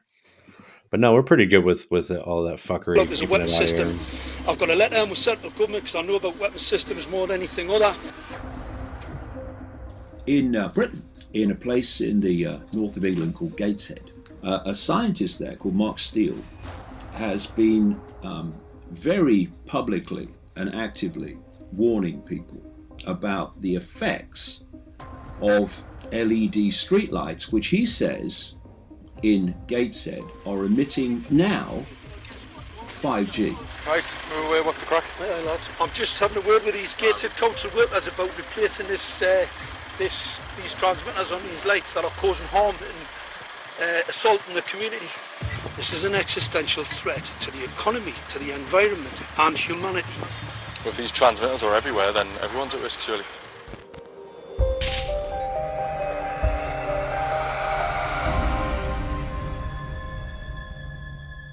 There's a lot of confusion about what 5G is. The G stands for generation. So you started off with the first transmitter system. Back in the 1980s. In the 80s, yeah. So you had 1G, then you had 2G. And as the generations moved on, you started to see more complex signal systems, cleverer pieces of antenna designs, etc., etc. So the whole thing became more data, quicker downloads, etc., etc. However, 5G is something completely different. All right, let's get a breakdown. Let's tell the people what this really is. This is the 5G transmission device. Blinking heck, that's a hell of a beast, that, isn't it? These are the uninsurable transmitters. Just get a good look at that, guys, because obviously I know there's quite a few experts who want to see more detail about the transmitters and the chipsets. Just have a good look, boys. This is the control management system masquerade. There's an antenna there, you see that? What is this phased array antenna here? What's that? This is for phased array, alright? As you'll see, it's got a driver, it's got some chip there. It's one chip. Look at the chipsets on this. This is your dystopian world. What did Gateshead Council say? I'll tell you what, I think we better send some of these educated fools back to school, or just send them to prison. Whichever's the easiest. I think prison's probably better. Alright, that's 5G, guys. That's 5G hardware. You must consider the whole part played by electricity in nature. Human beings cannot go on developing in the same way in an atmosphere permeated on all sides by electric currents and radiations. It has an influence on the whole development of man. This life of men in the midst of electricity, notably radiant electricity, will presently affect them in such a way that they will no longer be able to understand the news which they receive so rapidly. The effect is to damp down their intelligence. Such effects are already seen today. Even today, you can notice how people understand the things that come to them with far greater difficulty than they did a few decades ago. Rudolf Steiner, 1924. Rudolf Steiner noted that in 1924, since then our atmosphere has become far more permeated with electric waves of widely diverse types. There's no doubt now that electric waves, electromagnetic forces, cause direct biological effects. There's thousands of peer-reviewed papers on this subject. There's no doubt about it. But what are these effects? How are they affecting us? What can we do about it? We're now at a stage where we're putting in what's called 5G, which is a special type of broadcast for high-density information transfers. And it turns out that this is the same frequency bands that are used in crowd dispersal weaponry.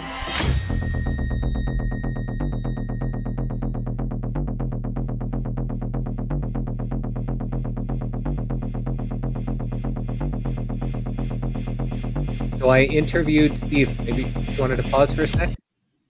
So I interviewed some people that were in the Australian protest, and they actually got hit with some direct energy weapons and their skins got burnt and stuff. So they actually, what they're showing here with these weapons, some people actually got hit in Australia during the lockdowns when they were doing some protests and their skin got burnt from it.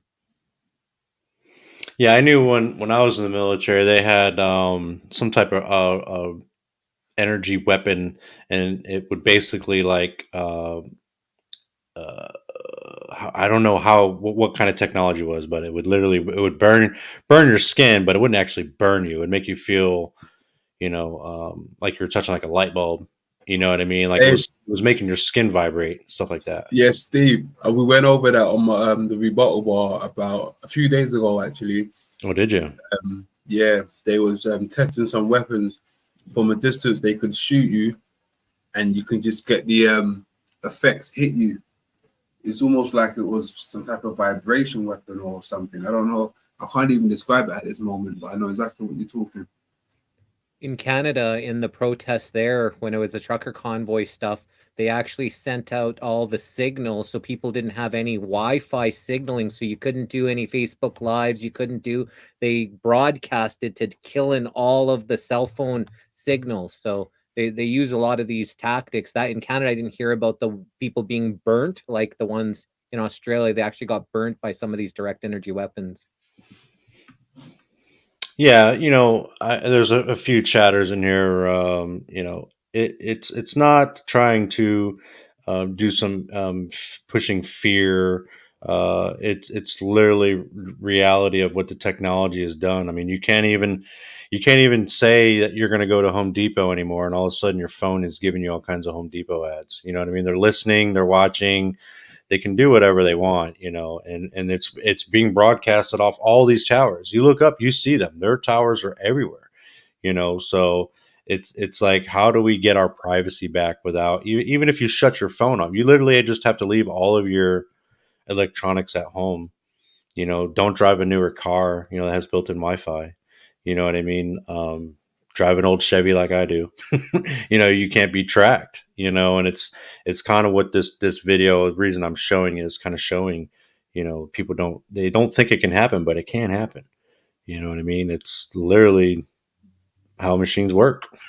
Hey, Mitch, do you happen to have a link or I assume the UN bylaws are huge. I would like to see that though.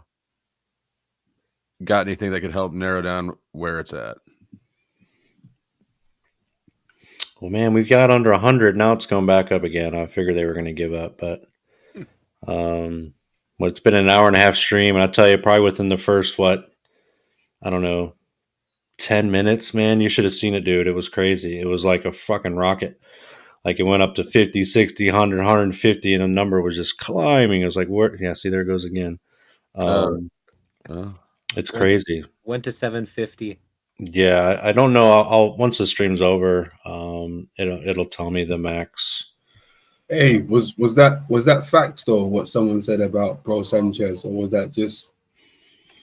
Why would they say it if it wasn't him? They said Bro Sanchez and Eddie Bravo. So, and it might make sense because when or Z posted a video when he was on the stream on mine a few Fridays ago. We had really good conversation, and Z did a like a short up, not a short, but he just chopped the video up, and I think David Weiss said he was going to post it to their the Flat Earth app that he has. So maybe that makes sense if Got you. Yeah, because he tagged my channel in it. So maybe that's where they all came from. But man, they came in hard, dude. Like even right now, it's back That's over. That's what she said. Yeah, right. Blow don't miss. Not this week. She's on her rag, so not this week. That's what. Never mind. Hey, play in the mud, man. Jesus Christ. No, yeah, that doesn't stop me. Right on. You guys. He's in the right London blush. Hey, it's man. hard to make a black man blush, but you're pulling it off. We're getting too old. Time is running out, man. You can't be waiting around for the bitch to leave. So that is true. Carpe that DM. I mean, I'll be on. I'm what 47, so it's still. I'll just let you guys know it still works great. Not as good as when I was 20, but it still does the job. So you guys have something to look forward to as you get older. You know what? When I was like 20, I had just turned like 21 because I was allowed to be at that bar and not sneaking in. I was on a smoking patio talking to a few women who were like 30, right, and they were both married, and they were telling me that by the time I was their husband's age, I'd need little blue pills too because their husbands did, and it like freaked me out for the next 10 years. But now I think I'm finally old enough that I realize that they were lying and fucking with me, or they're just fat, and that's their husband's issue.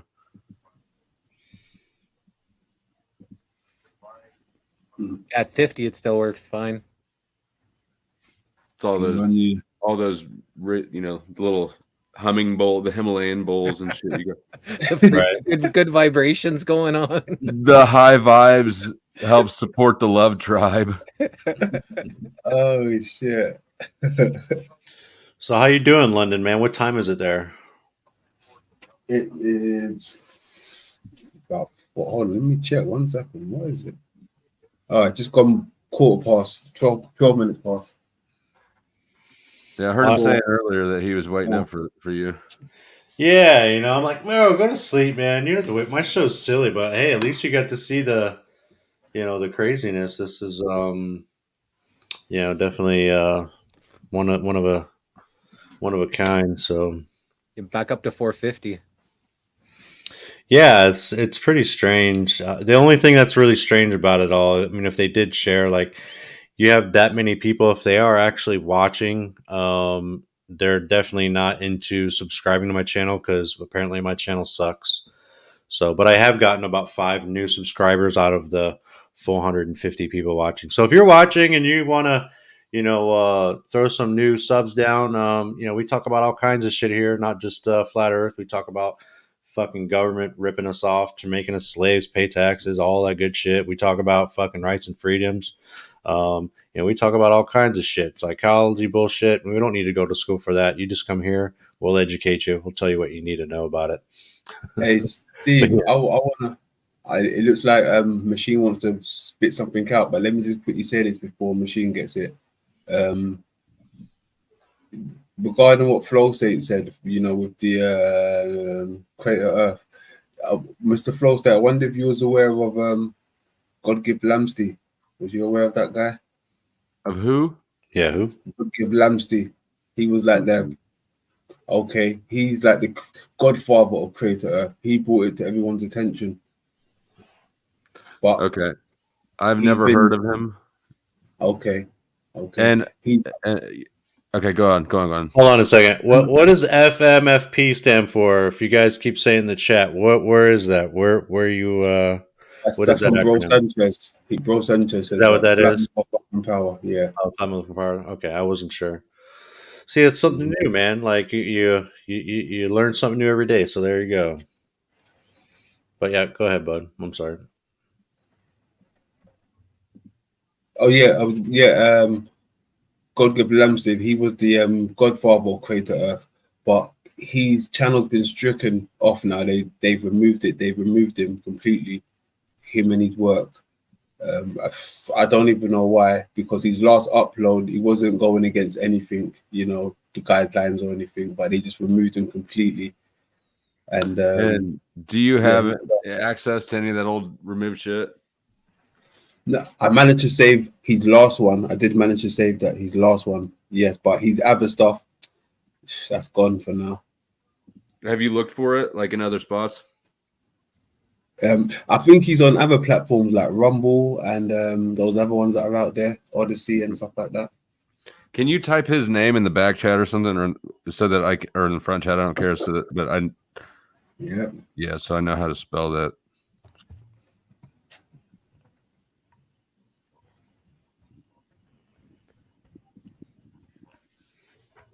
Yeah, but I'd also like to take credit for the 4 subscribers because I'm also restreaming this. So, if all else goes to hell, they may have came from me, and my tiny little doings. But yeah, we are gonna have a YouTube legend on the show tomorrow.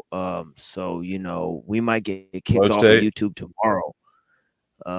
Tomorrow night might be the last day that Machine live streams because we're gonna have who's the legend? Oh, I can't say on here right now, but yeah, Well, if gonna be. That's terrible marketing. Yeah, I know. You're marketing. Okay. I know, but just know that this dude got more views than like a lot of anybody that we know combined, probably including Jesse on YouTube or anybody, that we know in our circles. Because this dude had some legendary videos, and yeah, so it's gonna be some controversial stuff tomorrow.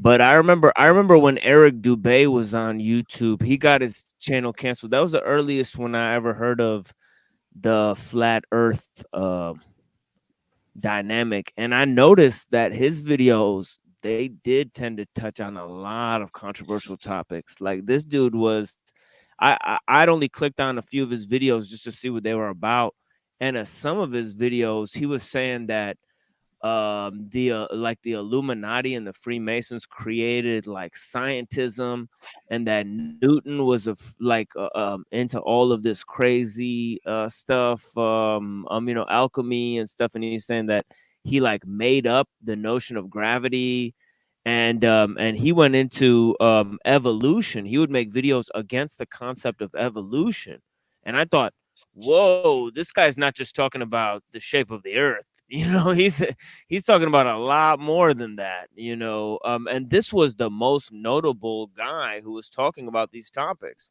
because I wanted to research. I just keep an open mind and I just look at whatever's out there, and I looked at a lot of the hollow earth and all of those theories as well, and I looked at a lot of those theories, and yeah, it just seemed like a fundamental, paradigm shift, in terms of the way they were thinking. I mean, when you get down to just, well, dinosaurs are a myth and evolution's a myth, and gravity's a myth. Well, then you're doubting a lot more than, and I noticed that Eric Dubé also brought in this spiritual, like kind of, this underground spiritual game aspect to it, where he was also teaching like some sort of vipassana, like meditation, or I don't know what it was, but he also had like videos where he was also teaching some form of spiritualism attached to his flat earth teaching as well, and I noticed that with Santos Bonacci as well. He's got this kind of I think I heard him say that the Gnostics were the correct one and it wasn't the Catholic Church or something like that, where he was actually espousing a religious ideology in addition to his flat earth kind of beliefs. And I think Jesse's like Jesse, haven't you interviewed Santos Bonacci or Yeah, we've interviewed him twice. Once about a year okay. and a half ago, and we just Yeah, you interviewed know him more. like I don't know, a couple weeks ago, and he kind of went Right. off about he's kind of, as people seen his videos, about really going after these controllers and taking it in our own hands and spilling blood and shit. And I said that's where I dug my heels in on the interview, and I said, don't you think if we have that thirst for blood, we become them to replace them in the cycle repeats? That's new age stuff, he said. And he's like, it says that we should be able to take an eye for an eye. And, so he's kind of really at that point where he's frustrated, and he's come off really hardcore about people really spilling blood and taking things into their own hands now. Well, I just don't understand. See, what I'm trying to get at is, what does he think we should replace it with? Because I've seen him call like the Jesuits like blood guilty dogs and like call for their extermination and like all that stuff. But like, does he want to put the Gnostic like religion in place of it, or like what is his own religious beliefs? What do you think? Because if he doesn't follow New Age, or what Not would you sure. say his religion? Yeah, Not see, sure. We that's what didn't I get past. mean. We didn't get past that once. He kind of like went off when I said that. We didn't kind of Yeah. get to what would you like to replace it with. We kind of Yeah, moved on. We moved on the conversation from there. yeah, and when I heard his explanations, it seemed like he leaned towards Gnosticism. He was kind of saying that, well, if the Catholic Church is wrong, well, then let's look to the nearest enemies of the Catholic Church in the 2nd century. And of course, if you read, Saint Irenaeus or anything like that, then you see that he's just railing against the Gnostics. So he just went, okay, well, those guys, if they're the enemy of my enemies, must be my friend. It's kind of like what I was hearing, but I don't think he understood it too well, but You yeah, I'm sorry. You guys reminded me of a question. no, go ahead, Neuro.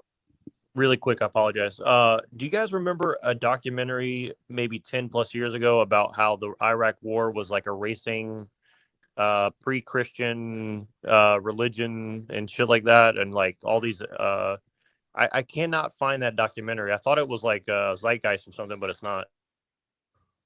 Well, like someone mentioned before, I think a lot of it had to do with artifacts and stargates and stuff. Apparently, there was a stargate there that Saddam had in control of, and trying to get functioning. And the other side, he went rogue because obviously he was part of the CIA and went kind of rogue. So they couldn't have him, with some kind of technology that they didn't want in his hands. So apparently, that's a pretty high theory of what happened in Iraq and why that war took place. Hey, Singh, I see you back there, buddy, but the panel is full. I can only fit up 6 at a time. So if you want to hang out until someone drops out, feel free, but I'm not ignoring you. Hey, listen, let him jump up because I want to catch you maybe one-on-one with this flat earth stuff, and I know Singh wants to come up and build, and it's getting late over here for me anyway. Yeah, bro, get some fucking sleep, man. Yeah. So, London would be yeah, excellent. Thanks for stopping by, man. I really appreciate it. Cheers, fellas. Much love. Appreciate you guys, man. Thanks, Peace brother. out. It's good Steve, seeing you and checking out your panel. Why don't you have Cheers. your donation info up somewhere? Because I don't need that.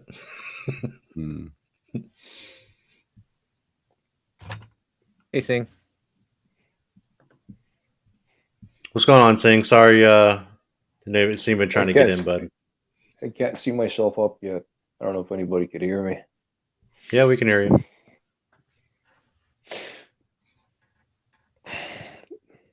Not much. I've been listening in. Interesting conversation. And I caught what you said, Steve, about your phone is displaying things sort of where you're going to Home Depot and it starts displaying things about Home Depot. Mm-hmm. Yeah, that's right. That's just what I translate a lot of times of information on the channel I utilize is everybody synchronized to the quantum computers. That's just the quantum computer knowing your thoughts and it's giving you assistance from its side. And what I pay attention to is sometimes I watch what Elon Musk is talking about because he reveals information, but not all the time. He'll just slip it in the conversation, and that'll be it. And he also defined he was talking about the phone, the smartphones, and the technology, and defined, well, the phone he defined is the technology is an extension of yourself, actually. It is integrated with oneself.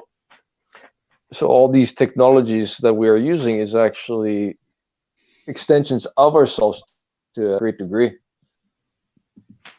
So what is happening is the phenomenon of the government observing everything. It's this whole quantum system is way out of the control of the elites, and this is what they sort of have revealed. Elon Musk has revealed that.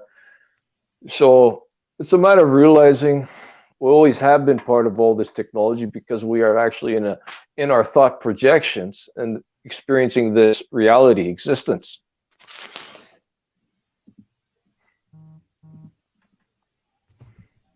So yeah, of course it's going to be talking to you and doing various things, and it's also responding to your energetic response because it is acting like a mirror of feedback response to give somebody back their energy state of emission. So determinative of how somebody's going to be responding to this technology that everybody's synchronized. It is not a Neuralink that they're attempting to hook everybody up to. It's one's own mind is Neuralink, basically. Their thought core is already synchronized.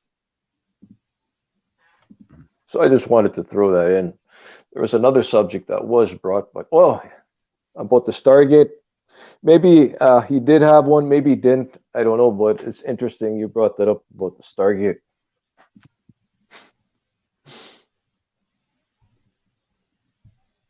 Yeah. Well, I can tell you there's a lot of foreign conspiracy theorists that believe in the Stargate stuff too. Like, it's not only Americans that think about this. Like, people in the East believe in that shit too. They think that that's what's going on. I think it's a far-fetched imagination. I'm not to say it's not true because none of us know what is or isn't, but I just don't think we have that technology yet, or I don't think we're intelligent enough to at least recognize it. You know what I mean? Or even understand it.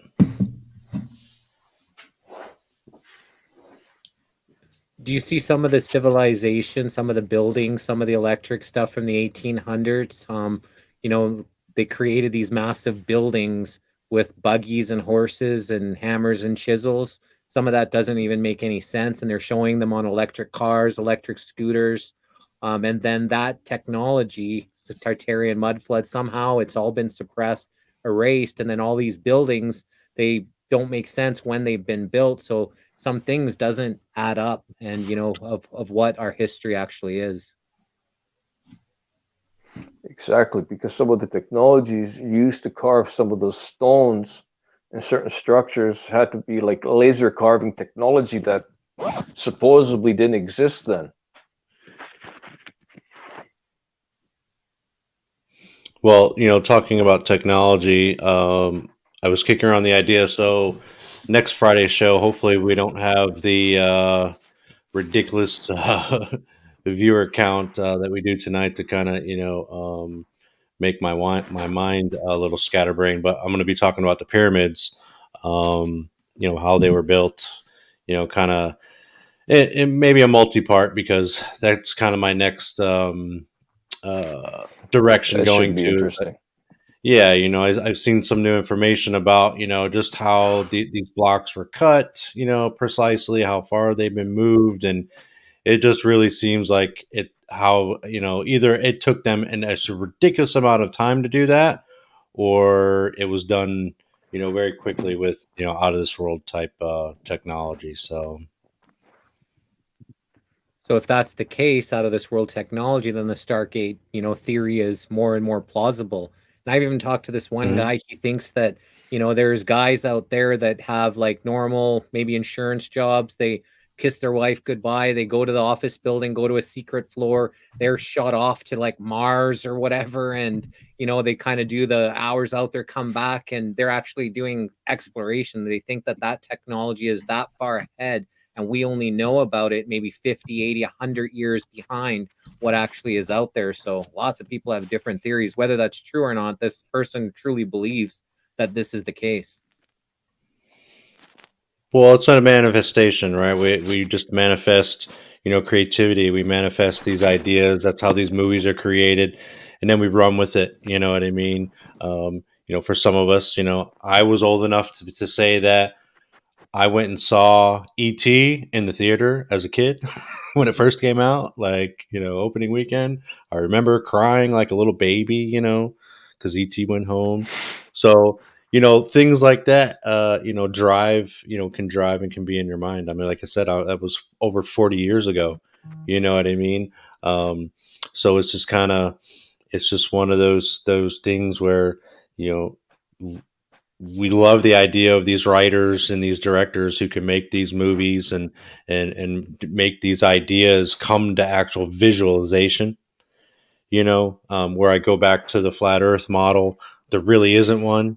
And if you say the flat Earth model is the first few fucking pictures you see when you just Google it, I would like to see somebody with an imagination kind of show us what this world could be without deterring us down a different road. You know what I mean? So I do like the idea of the portal, being able to just space jump, from one location of the quadrant to another and whatnot. But yeah, it's all about creativity and being able to make it up in your mind, manifest it.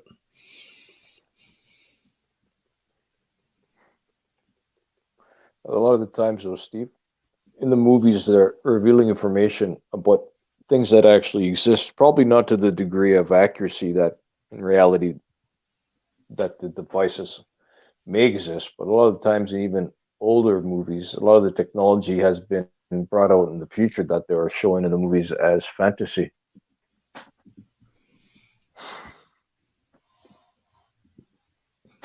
Very true. Very true.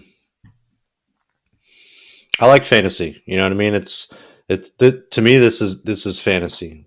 Being at my computer desk, I'm doing all kinds of shit. You know what I mean? I'm searching, into things that aren't just normal, everyday stuff that, you see out in the real world. Like we can be whoever we want, behind our phone or behind this camera or behind a microphone, playing video games or, people who come up and never get on cam and, voiceovers. Like we don't know who we are, this, like Machine Lies, he could probably, as soon as he's done streaming, walk off and take off his wig and take off his fake beard and, put his suit on and, what I mean, walk out to the pool or some shit, you know what I mean? So we all could be, we're putting on some type of fantasy here, in some way, shape, or another. Not that we're all a bunch of liars, but I think that's what humans need anyway. Like if you can't, let your mind wander and do that, then you'd be in prison.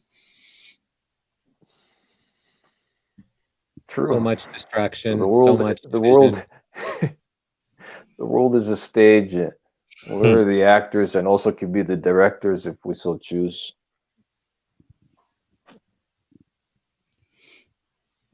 Yeah, I'm going to just reiterate here. I didn't purchase anything would I never want to. I know people are going to think something's crazy because of all of the views and the likes today. Definitely something is going on. It has nothing to fucking do with me. It is what it is. Feel free to talk all the shit that you want. Go run and tell all the other broadcasters, that I'm buying views, whatever the fuck that does. I mean, I'm not even monetized. You can't, buying views doesn't do you shit. It's not going to make me money, which I'm not even here to make money, but Well, it's funny. you know, oh wait, I think Jesse was gonna say something, or was it Yeah, I was just Jesse? gonna say something quick. The You know, more chatter that yeah, goes no worries. on, the more jealousy you're gonna actually see. So the ones that are blabbing, the ones that are, can't take it, you're gonna see the ones that are truly jealous. Yeah, But yeah, let I the was gonna dogs eat the say that. dogs. Yeah, really. But I was gonna say that I had a guy come on my show, Omar, from Oh his yeah. show. I don't remember what his show. I think his show's called The Empowered Man, but it's also his old name for a show is called Third Rail with Omar. And he came on my show. I had first seen him on the Crucible where I called in, and he was debating somebody that I was going to debate later on Christianity. So this dude came on my show, and some of my viewers were pointing out that he had some like 2 million subscribers or something like that. I noticed Yeah, him. I that. remember that character. Yeah, he had. And Yeah, he he would had. not Yeah, stop talking. yeah, he had 2 million No, man. subscribers, and he followed me on Twitter, and he said, and he sent me a message on Twitter and said, watch, your sub count is gonna go up, and he got my sub count to go up to all this level, and then it all went away the next day. So I was wondering what the fuck that was. I thought it was like bots or some shit like that. And then I had him on my show, and I asked him, what was the mechanism that you used to do that, precisely? Did you buy them and then add them to my channel? Did you go ahead and redirect bot traffic to my channel? And he said that he put my name out in a bunch of Facebook groups that have a bunch of Arabic followers or whatever.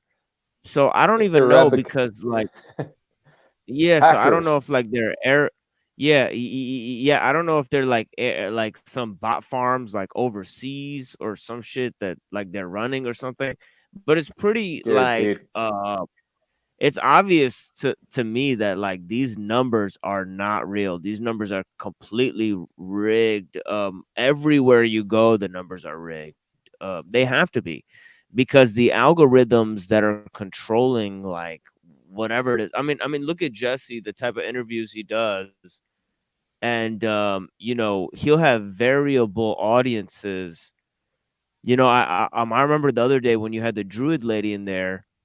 I remember there was like hundreds of people in there, on your new YouTube channel, but usually there's not that. Usually there's like 30 to 100, but that one day there was tons of people, with Yeah, the Druid lady. she shared it out on all her telegrams and channels, and she's got quite a big following. So there's been so far 5,500 views on her interview. And our subscriber count went from 550 to 950, and we're at 996. We're almost at 1,000 right now. So we got about 400 more people, but all of our interviews keep on getting more and more as the subscribers go up. They're getting more and more viewers. Like, we're usually getting anywhere from 2 to 70,000 views on all of our different channels for interviews, right? Like, some of our Rumble videos have got 60, 70,000 views on some of the people that share it out in the networks. It puts on some truther website. So we're reaching a lot of people, but we took an 8-month break from YouTube. We had 4 channels deleted. I was like, fuck YouTube. I didn't want to go back to it. But because we started, hanging out with Jack, seeing what was happening with him, and wanted to, kind of stand beside him with all the bullying and shit that was going through. We decided to go back on YouTube and then reach more people, because we were connecting with more people like all of yous on YouTube. That's why we decided to go back, because I didn't like telling all the doctors. We've interviewed over 60 doctors, and I had to tell them, please don't say, the V word. Please don't say the C word. Please, say other things instead of that. And I didn't like to have to censor them, right? I just like people to be free and open to just share and say whatever they want. But there are people that do share out that got large followings, and then we notice how the numbers increase, like that one Druid lady, the one that got impregnated by an alien when she was 9, and then some tall grays, and then some Nordic aliens came and removed it, and her name is Elena Dannon. So she brought her crew, and then we keep on still getting views, and the numbers are still going up on it. So that's how come that happened, and we got almost doubled our subscriber count on YouTube in 5 days. Yeah. Your interview today was interesting, by the way. Oh, Yeah, with the two girls. Yeah. Yeah, I'm kind of I kind of like enjoy that woo shit. Like they were deep in the woo, but it was good. It's good woo. I mean, you admit it. They were way down in the woo. They were energy healers. That is woo, pure woo. I believe that everything is frequency and vibration, and some of this pill popping stuff is going to be, become obsolete as the, people become a lot more aware that you can be healed through obviously proper foods putting into your system, but as well as these frequency and vibrations that, even the Rife technology, they, ended up killing him because of, it was battling the pharmaceutical industry.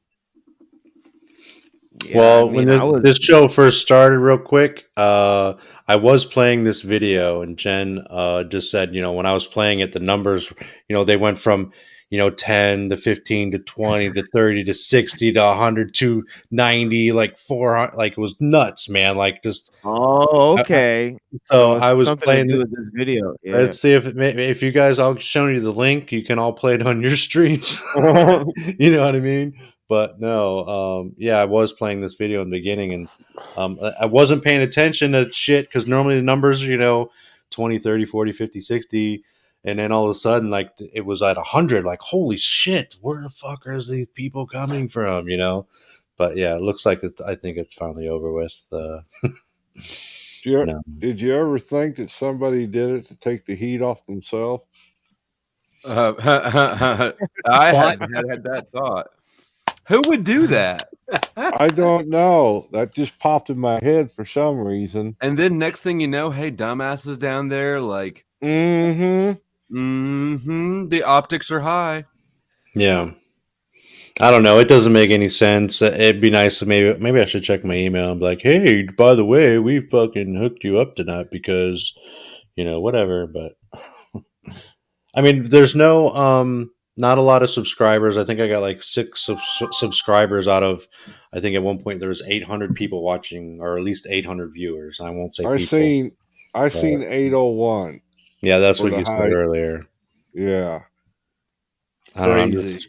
It is crazy. I'm glad some of you guys are still here to see that go. That was nuts. Like I literally texted my wife and I'm like, get in here. Look at this bullshit. And I'm like, look, and she's looking at me and she's like, holy crap. And I'm like, I didn't do anything. It's a stupid Friday night stream that I really don't even really, put much effort into. Where are all these people coming from? So Truther Cop's here. Thank God somebody will track down what happened. Oh yes, Truther Cop. We need your help, buddy. We need your help, sir. How about if the system is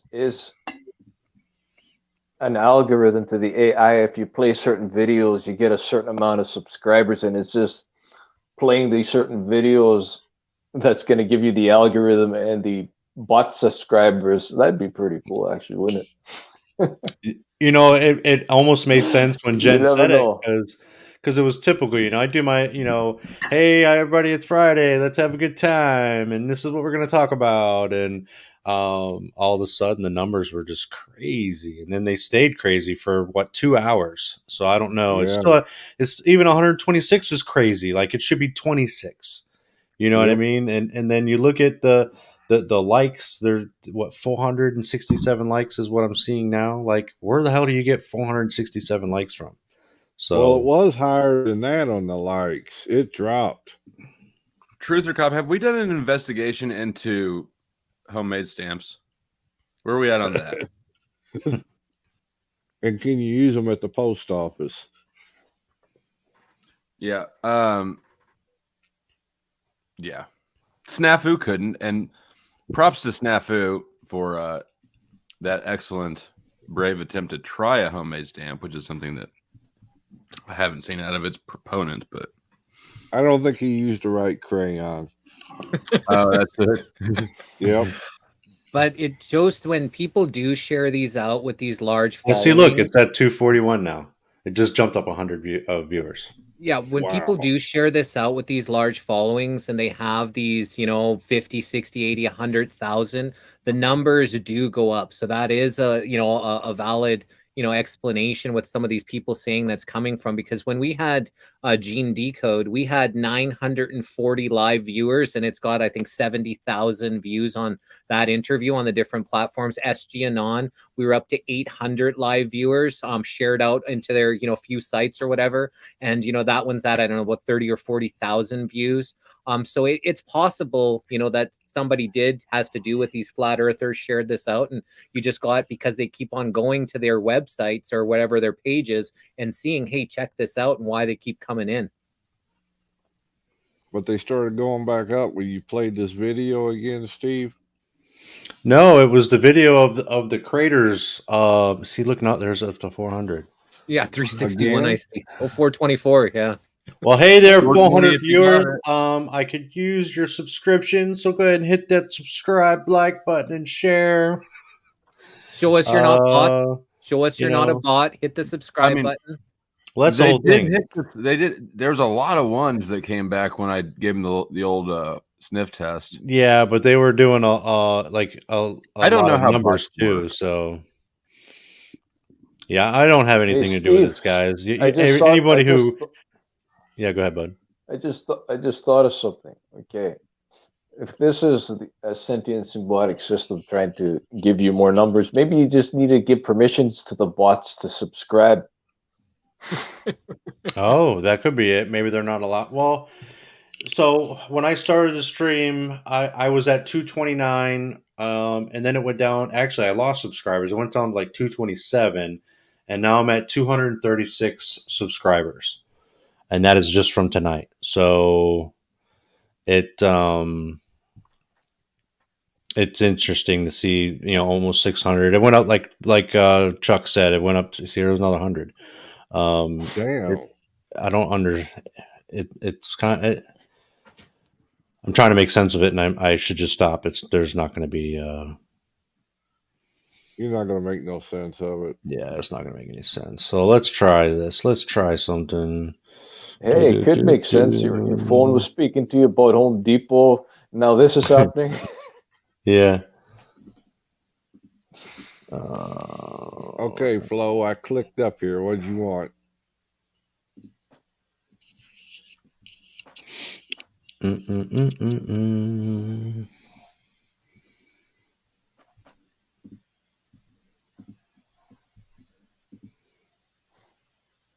Wait, he didn't hear you? Oh, you're up to 700 again. Yeah. Are you serious? Yeah. Subscribe. Well, see, I don't even want to put on subscriber mode, because here's the thing, fellas. As my channel's been growing, going from 100 to 150, up to 200, my view count on my streams and my videos were relative to what I had as subscribers. So, like the last 3 streams I did, I broke 300 subscribers. So I was getting more views than I were subscribers. So people are watching the content, however that works. So like people said, oh yeah, well let me subscribe on my other channel. I'm like, no, like I don't want fake subscribers. You know what I mean? Like, see, what's this spamming going on now? What the heck is that? I don't know. We're over 804. I see 804 now. Yeah, that's some weird shit right there with all the same with all these different accounts. I think they're like showing. How the fuck did I turn subscriber mode on? I forgot. I think we should get a hold of Omar. Yeah, that's giving me. Yeah, for some reason that's giving me the heebie-jeebies. Yeah. The thing is that, the thing is that a lot of them said hi too. Before they started doing this, a lot of them were saying hi, hello, hola. That's all they would say. And even responded to Flow State. Flow State said, if you're not a bot, hit a 1, and then a whole bunch of ones popped up. So there's actual interaction. Yeah. I don't know Well, how no, bots it work. might. I assume that if you have a bot farm, can you like do that? Is it like where you just have to hit one on one account and then it goes to the bots and the bots all. Yeah. I forgot how to get into to turn the chat on. How do you freaking do that again? To subscribe to chat. Where is it? Yeah, It's get to somewhere. subscribe. Yeah. Come on, everybody, Oh man, it subscribe. got on Well, if I our put it on poll. subscriber mode, but I forgot how the hell I got there last time I did it. It's the whole kingdom of Unslavia. No. Why if you click on like your moderators, you can the click numbers where are it shows participants and it'll show you. the numbers are way too high for that flow.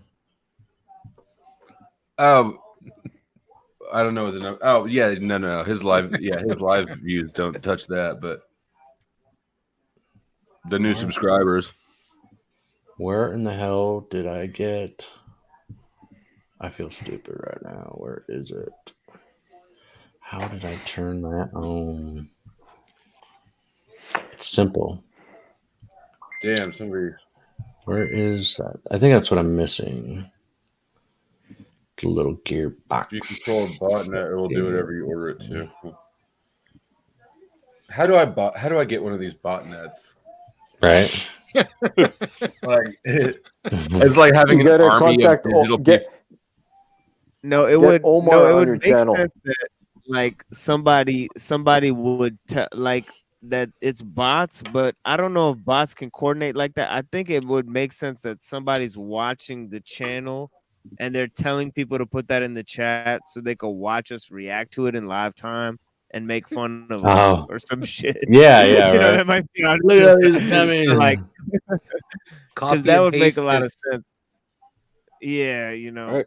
Because I'm pretty sure people are making fun of me right now. You know what I'm saying? I get the feeling, I get the distinct feeling like thousands of people are making fun of how my face looks and all that shit. Hey, Flow State. Hey, Chuck. How did I get kicked off without a warning from Jack? That's what I was trying to figure He out. fucking hates you, Chuck. He hates your ass. All I know is I got a message that said you have been removed from StreamYard. I mean, yeah, he just I'm trying to figure out what it is specifically. I don't think that he knows. I think it's just personality great.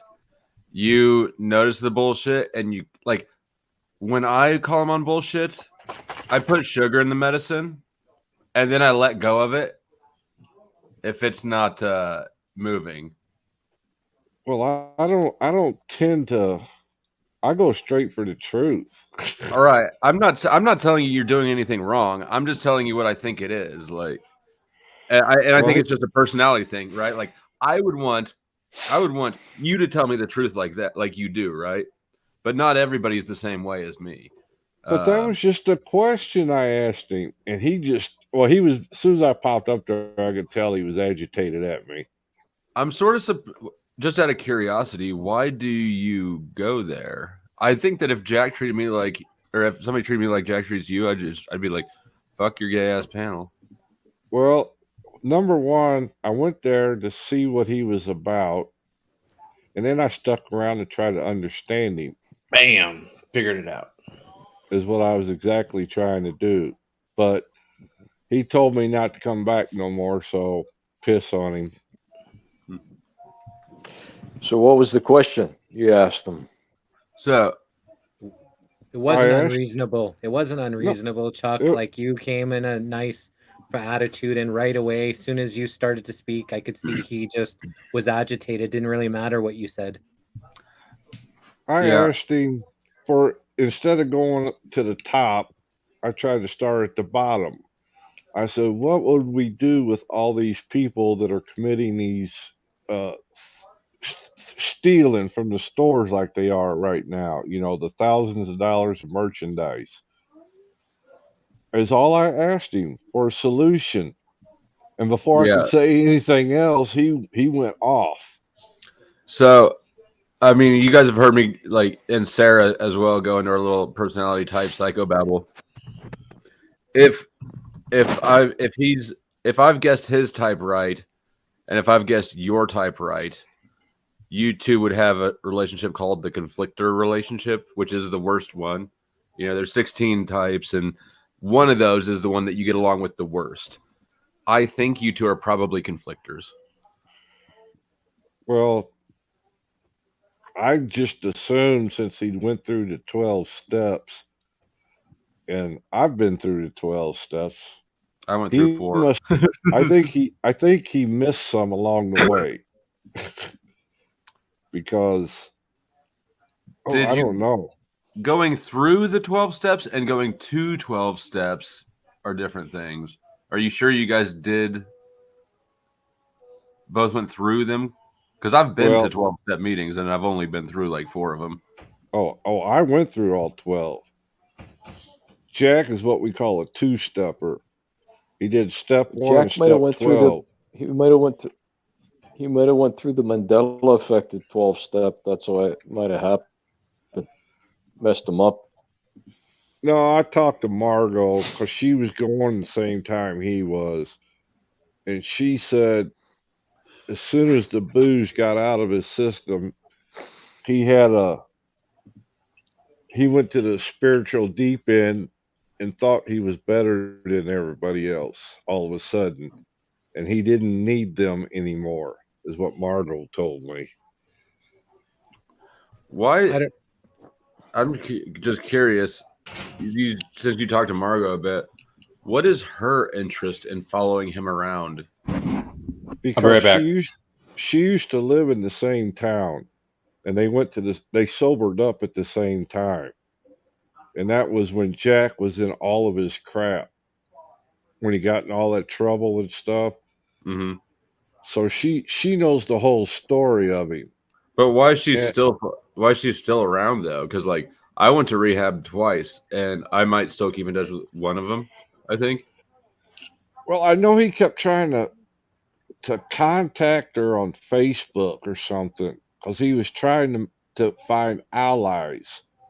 But I don't know why she keeps dogging after him like that. Because she knows his wife and his kid. So I'm not sure what her angle is. She's trying that. She was grateful for the Talcott D she got before, and she wants some more, I guess. I know nothing about that. You should ask her next time you talk to her. It could be, Flo. It could be. Jack said me and Jesse are the same type of people, so I don't know what that's supposed to mean. Well, I mean, if you said that in reference to the personality type thing that I just cited, you're not in that system. No, I'm talking about. That's what Jack said.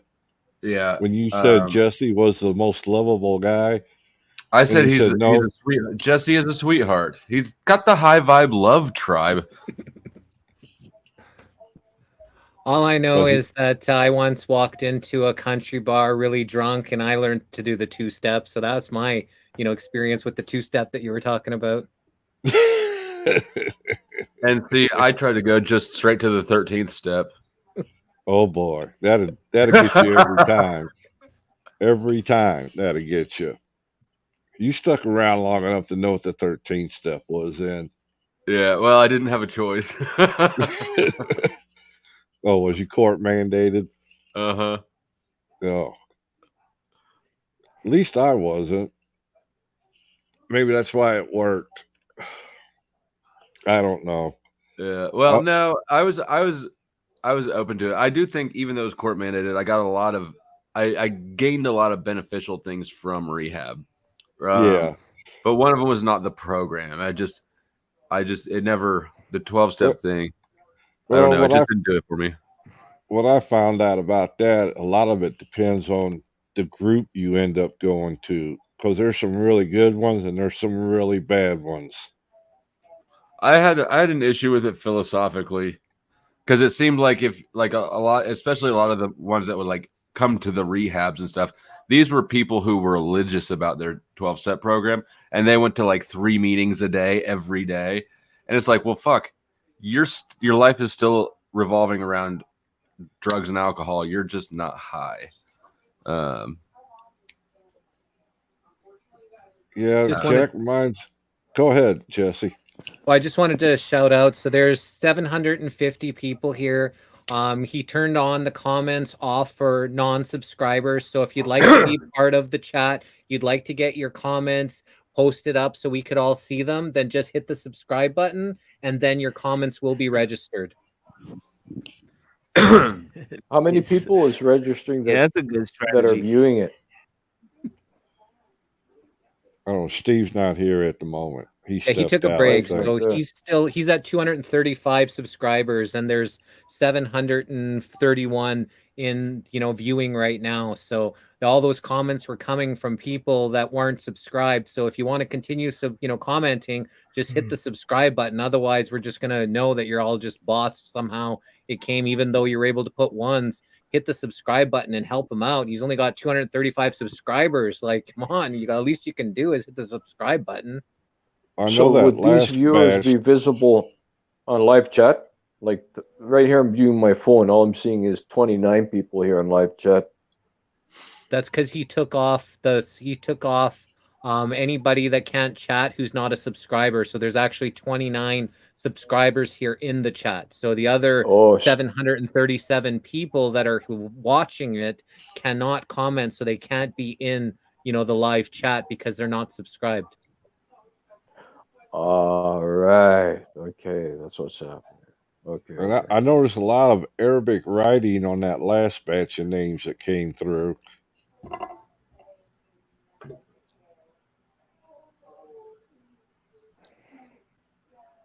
Or it looked like Arabic writing. Who knows? So did Jack know that you were talking to Margot, and could that maybe be some of the reason why he's kind of got a chip on his shoulder when it comes to you? Did Jack know that you were talking to Margot? It's a love triangle. That was a long time back, though. That was way back. I think Jack is still sore. And I just talked to her in chat, so I'm not sure. But see, I've caught him a couple of times, called him out, and he didn't like it because I jammed him up. Bye, Aaron. Like the night when he said he was trying to do service work, but he wanted to get credit for getting Paul to change and come around to his way of thinking so that they could go out and make money together in order to. And I told him, I said, that's not service work, Jack. If you're seeking recognition and fame and fortune, that's not service work. You got ulterior motives. Ooh, he went off. That's why he doesn't like you. I got the swift you nail kick him in to the the ass truth. on that one. Exactly. Here I am trying to figure it out, and you already knew the answer. No, it's been this way from the start. But the night he accused me of trying to buy privilege with my donations, I saw privilege. You get privilege on my channel. I'm talking about on Jack's channel. Oh yeah, I don't know if he apparently doesn't.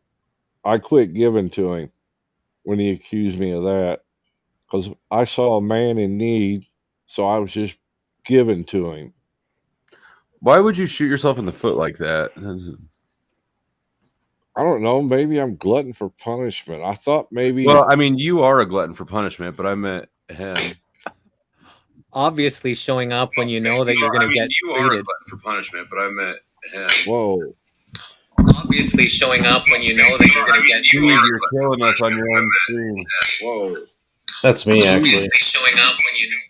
That was me, actually. So my likes are going down crazily. They're down. They were up to like 470 something. Now they're down to like 420. How is that? So how do you lose likes? And all you did was turn subscriber mode on, right? Yeah. Well, like I said, I started the stream at about 228. So this whole time I've gained 10 subscribers. So maybe there are some people that are seeing it and like they're hitting the live tab or something and holy shit, there's fucking 800 people in there. Let's see what they're talking about. So maybe some people, real people, actually subscribe. But yeah, so that's weird how the whatchamacallit. So I'm just looking at like the live stream analytics, and you can literally just sit here and watch. Like the likes are at 416. I don't know if you can see that. Oh, that's way down. Yeah. 'Cause So it was like almost 480 earlier. right, but here's the thing: is like when I'll watch this tab when I'm streaming, and it's showing the average view duration at 952. It should be much more than that. And then the amount of views, that's silly. So yeah, it doesn't make any sense. None of it. So clearly, they're like Snappy was saying, for whatever reason, I don't know what it's doing or why someone would either pay or someone, would send that many, people to or bots, or why someone would do that. I don't know. Well, for all I think for that all it's. this, I think Snafu's down there blaming it on me and my optics earlier on Jack's, which Snafu, stop LARPing. your optics on Jack. Because I was talking about the M guy that he's always bitching about, calling a P and blah blah Oh blah. yeah. Right. I think that he's if I understood his comment correctly, I think he's suggesting that that's what caused the bot attack here. No. Right. Because I don't even think Snaps was here when it started in the first place. I mean, I wasn't here when it started in the first place. Yeah. I think he might have been. It's because Omar I came virus. in and the first thing you said is, "Do you see the craziness that's going on?" I said, "No, I just got here." Oh, that's right. Well, I see Jack that's in the back chat, and it seems like he wants to talk to Chuck or whatever. I don't know if he just came to give his number, but I'll jump out. You guys, I'll jump. No, he wants to talk to you. So it I says, if you read can't the private chat, it says he left the phone number. He wants to actually talk to you on the phone, or maybe here. I'll just jump out. This was great. Thanks for having me up. This was entertaining, to say the least, with all this wild stuff. Great stream, and keep doing what you're doing. Keep doing what you're doing. I'm not going to argue. It's too late at night. I hope your subscribers do go up through all this, and you reach more people. So, good job, and see y'all later. Thanks, man. See you later, Jesse. I don't think I really did anything here, but you know what I personally think, Machine? It's the Omar virus. Since he came up, things started glitching. Yeah, maybe. Yeah, I'm not going to sit up here to argue. It's too late at night. Yeah, I mean, I'm at 2.5 hours. I normally try to keep it at 2.5 hours. So we're going to wrap up here, in a few minutes. So what's going on, Snafu? Mr. Steve, we could talk in an email privately or get All connections. right. Don't be. This is nothing Sounds new. good to me. And Mr. Flo, it's not a LARP. This is just proving what's going on. There's multi-purpose. Wait, so first of all, did I understand what you were saying correctly? You triggered some pogos. So they came to Steve's stream before I was here? I've been here the whole time with Steve. They follow me wherever I go. I've never seen this happen before in a panel that I've been on. Steve has happened to multiple channels that the crew goes to, the Truthio. This is nothing new. They use this multiple tactics. One, they could probably try and hit your channel now with the likes and for algorithmic like banning and tools, like it's multiple tactics, but also there's IPs and data collection involved. Notice you noticed a lot of the foreign names in your chat. These are international, and some of them are AI mixed with human mixed, but also there is a artificial intelligence to these bots as what well. I've noticed is that you had an explanation for them being here that did not fit with the timeline of what actually happened. I've been here the whole time. I know that fits with the timeline. I thought it could have been a shout out because they were mentioning other channels. We looked into it. What I'm suggesting is that the crew, the optics on the crew is looking a little bit. I know why this is going on. What's happening here? It's nothing new. We've seen it before. Again, you notice the foreign bots mixed with the human AI bots. Your numbers, algorithm. There's multi-purposes, including data collection with some of these quote bot raids, as you call it. But Steve, there are reasons it's happening to your channel, and it's not just me; it's other things too. We could talk privately, but don't be worried either. Well, look at the likes though. The likes just they went from tactics they going use. down from 400 to now up to 644. Yeah, and it's just tactics that they use. And again, these people are connected. We're talking about Oracle, Twitter, Facebook, the people who run the shit, and then people who have very nefarious criminal racketeering rings. They use YouTube, Facebook, Twitter as their home bases, but you don't think they have like this kind of shit like in the background where, hey, let's fuck with these motherfuckers or fuck with it. No, this is all the digital experience, DEX, pogo optics in play, and there are 100% reasons why this happened today on your stream at this second, Steve. And I'm pretty sure we in the crew have an understanding of what's going on here. We've been The doing this optics for on years. the crew are looking awfully sus. Okay, I'm just saying the optics are in all your faces. Believe me or don't believe me. I don't give a shit at this point. All I gotta say is the optics are high, and I say that for a reason. But Steve, I got you, brother, and keep doing you. Right on, man. Right on. It's still just Cruiser I'm Cop, trying are you to. catching this? Are you catching this? He knew details of the event that I'm just saying. Mm-hmm. How are you gonna blame it on me when I wasn't even here yet? Actually, it was only me. I was literally showing a video of some craters on the earth, all over the earth. And it was just me kind of narrating it, and it was fucking me up because I'm looking and I'm like, where are these? No, like when I hit 100, I'm like, holy shit, 100.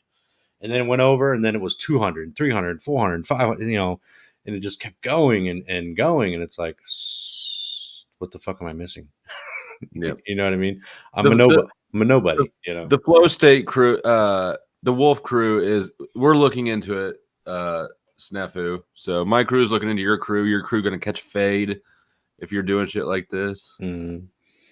That's crazy though. But yeah, looking at like the analytics, I'm curious once I end the stream of how the analytics are going to be running, because they definitely change. But yeah, like they were at 475 likes, and then I mentioned it like, hey, the likes are going down. That's how do the likes go down? Like, how do you take a like away? People are unliking it now. You know what I mean? But not disliking it, just unliking it.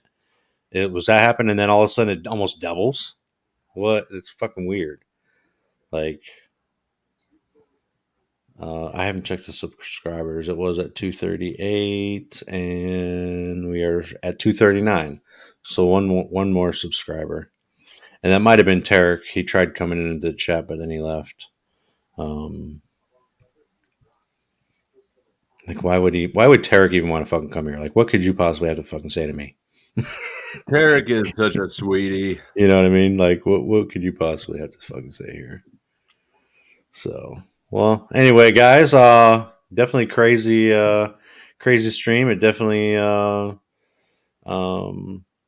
what is this? What Truth or Cop say? Look at where the views came from. Oh yeah, I'll be able to see that. Oh, okay. In the analytics, it'll show.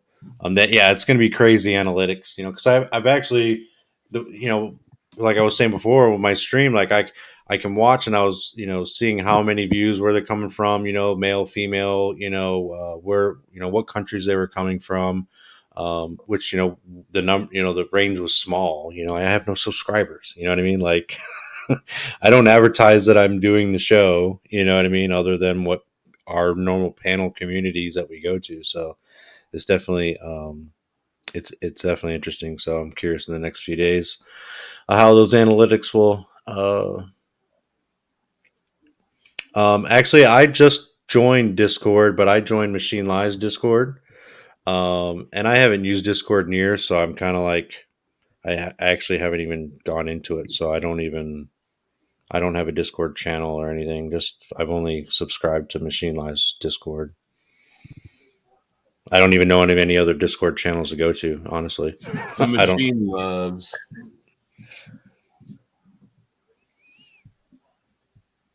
Yeah, it's weird. Why would I get attacked? We're not talking about shit. We're nobodies. Nobodies. I mean, speak for yourself. I'm kind of a big deal. Yeah, you are a big deal. You have like, I'm basically famous. You have like 2,000 more people that go to your channel more than me. That's pretty impressive. Pretty big deal. Now my car audio channel, that was pretty big. I had over 20K. Your cardio? My car audio. Oh, okay. Oh, I need you to come here and fix. I think if an amp is wired, if an amp is wired or is poorly or is old, it's a pretty old amp. Will it just suck down a battery? If it doesn't turn off when you turn the ignition off.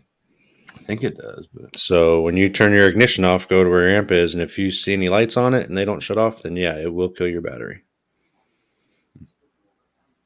And the reason that'll happen is the board inside something may have gone bad, and the power just won't turn off, and it'll drain it.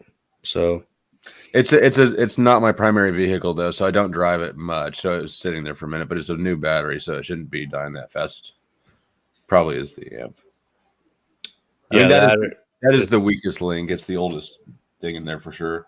That's typical. We actually do a lot of repairs on just systems that were installed, very poorly, and fix them. But yeah, if your car's sitting, just take the negative off the battery, and that way it won't drain.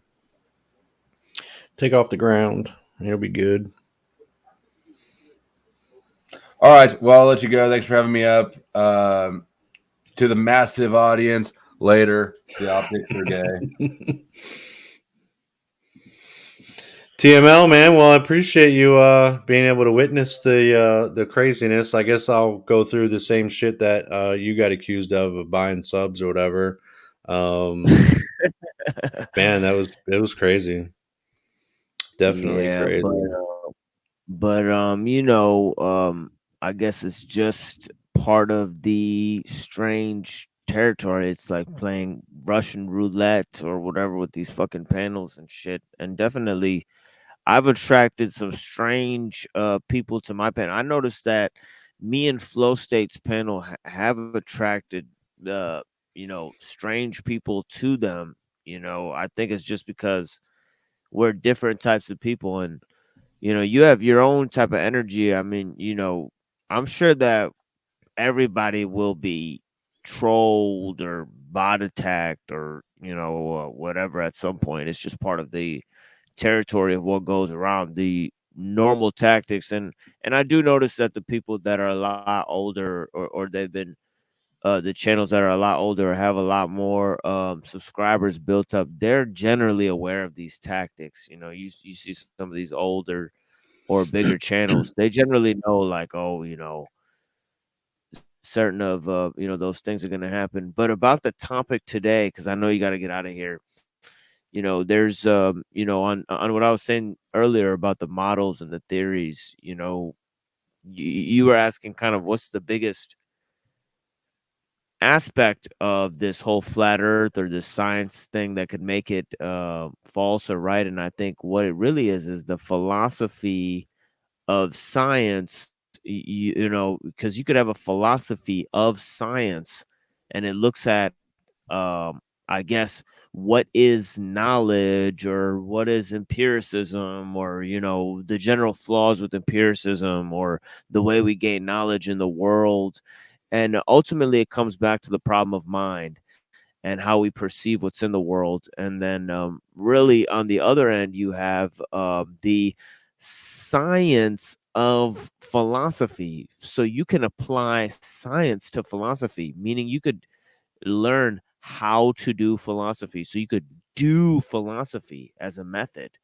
And and that's the thing with science, is that it's not consistent. It's not a consistent way of looking at the world, because it succumbs to philosophy, it succumbs to history, and it succumbs to our technological limitations that we have to either observe the world or the way we mediate to look at the world. But yeah, thank you for joining me again, Brother Steve, and to the panel and the chat. We'll definitely be out here with you guys soon. I gotta go wrap things up at my channel too. So thank you so much, Brother Steve. You have a blessed night, and I'll see you Thanks soon. for coming out, man. Appreciate the insight, friend. For sure. Bless you as always. Yep. And we'll talk soon. Thank you. Yep. Thank you. All right, everybody. Well, that was Machine Lives. He's going to be having a special guest tomorrow night, so let's tune into that. Crazy night tonight. We got to talk about some stuff. I do apologize that I was a little flustered. It's normally just a chill kind of stream, no big deal. But it took a crazy turn tonight. Never really experienced anything like that. But as usual, thanks for stopping by. Maybe want to turn down your volumes because it's about to get loud in this piece. Have a good one.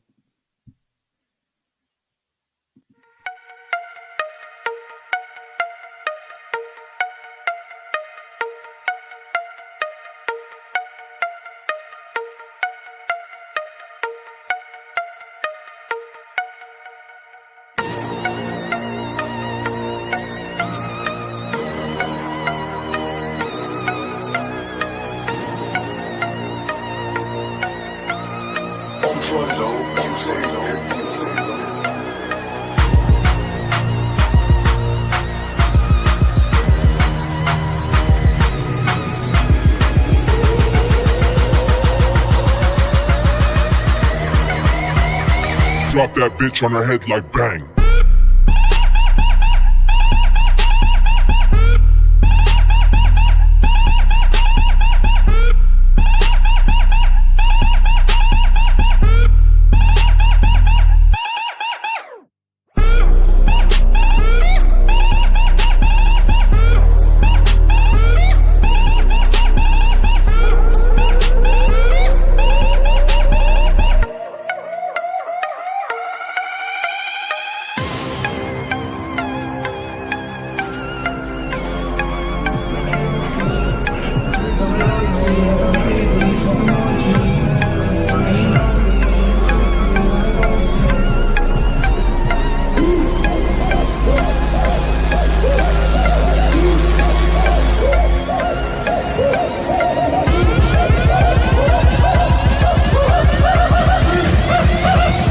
Drop that bitch on her head like bang.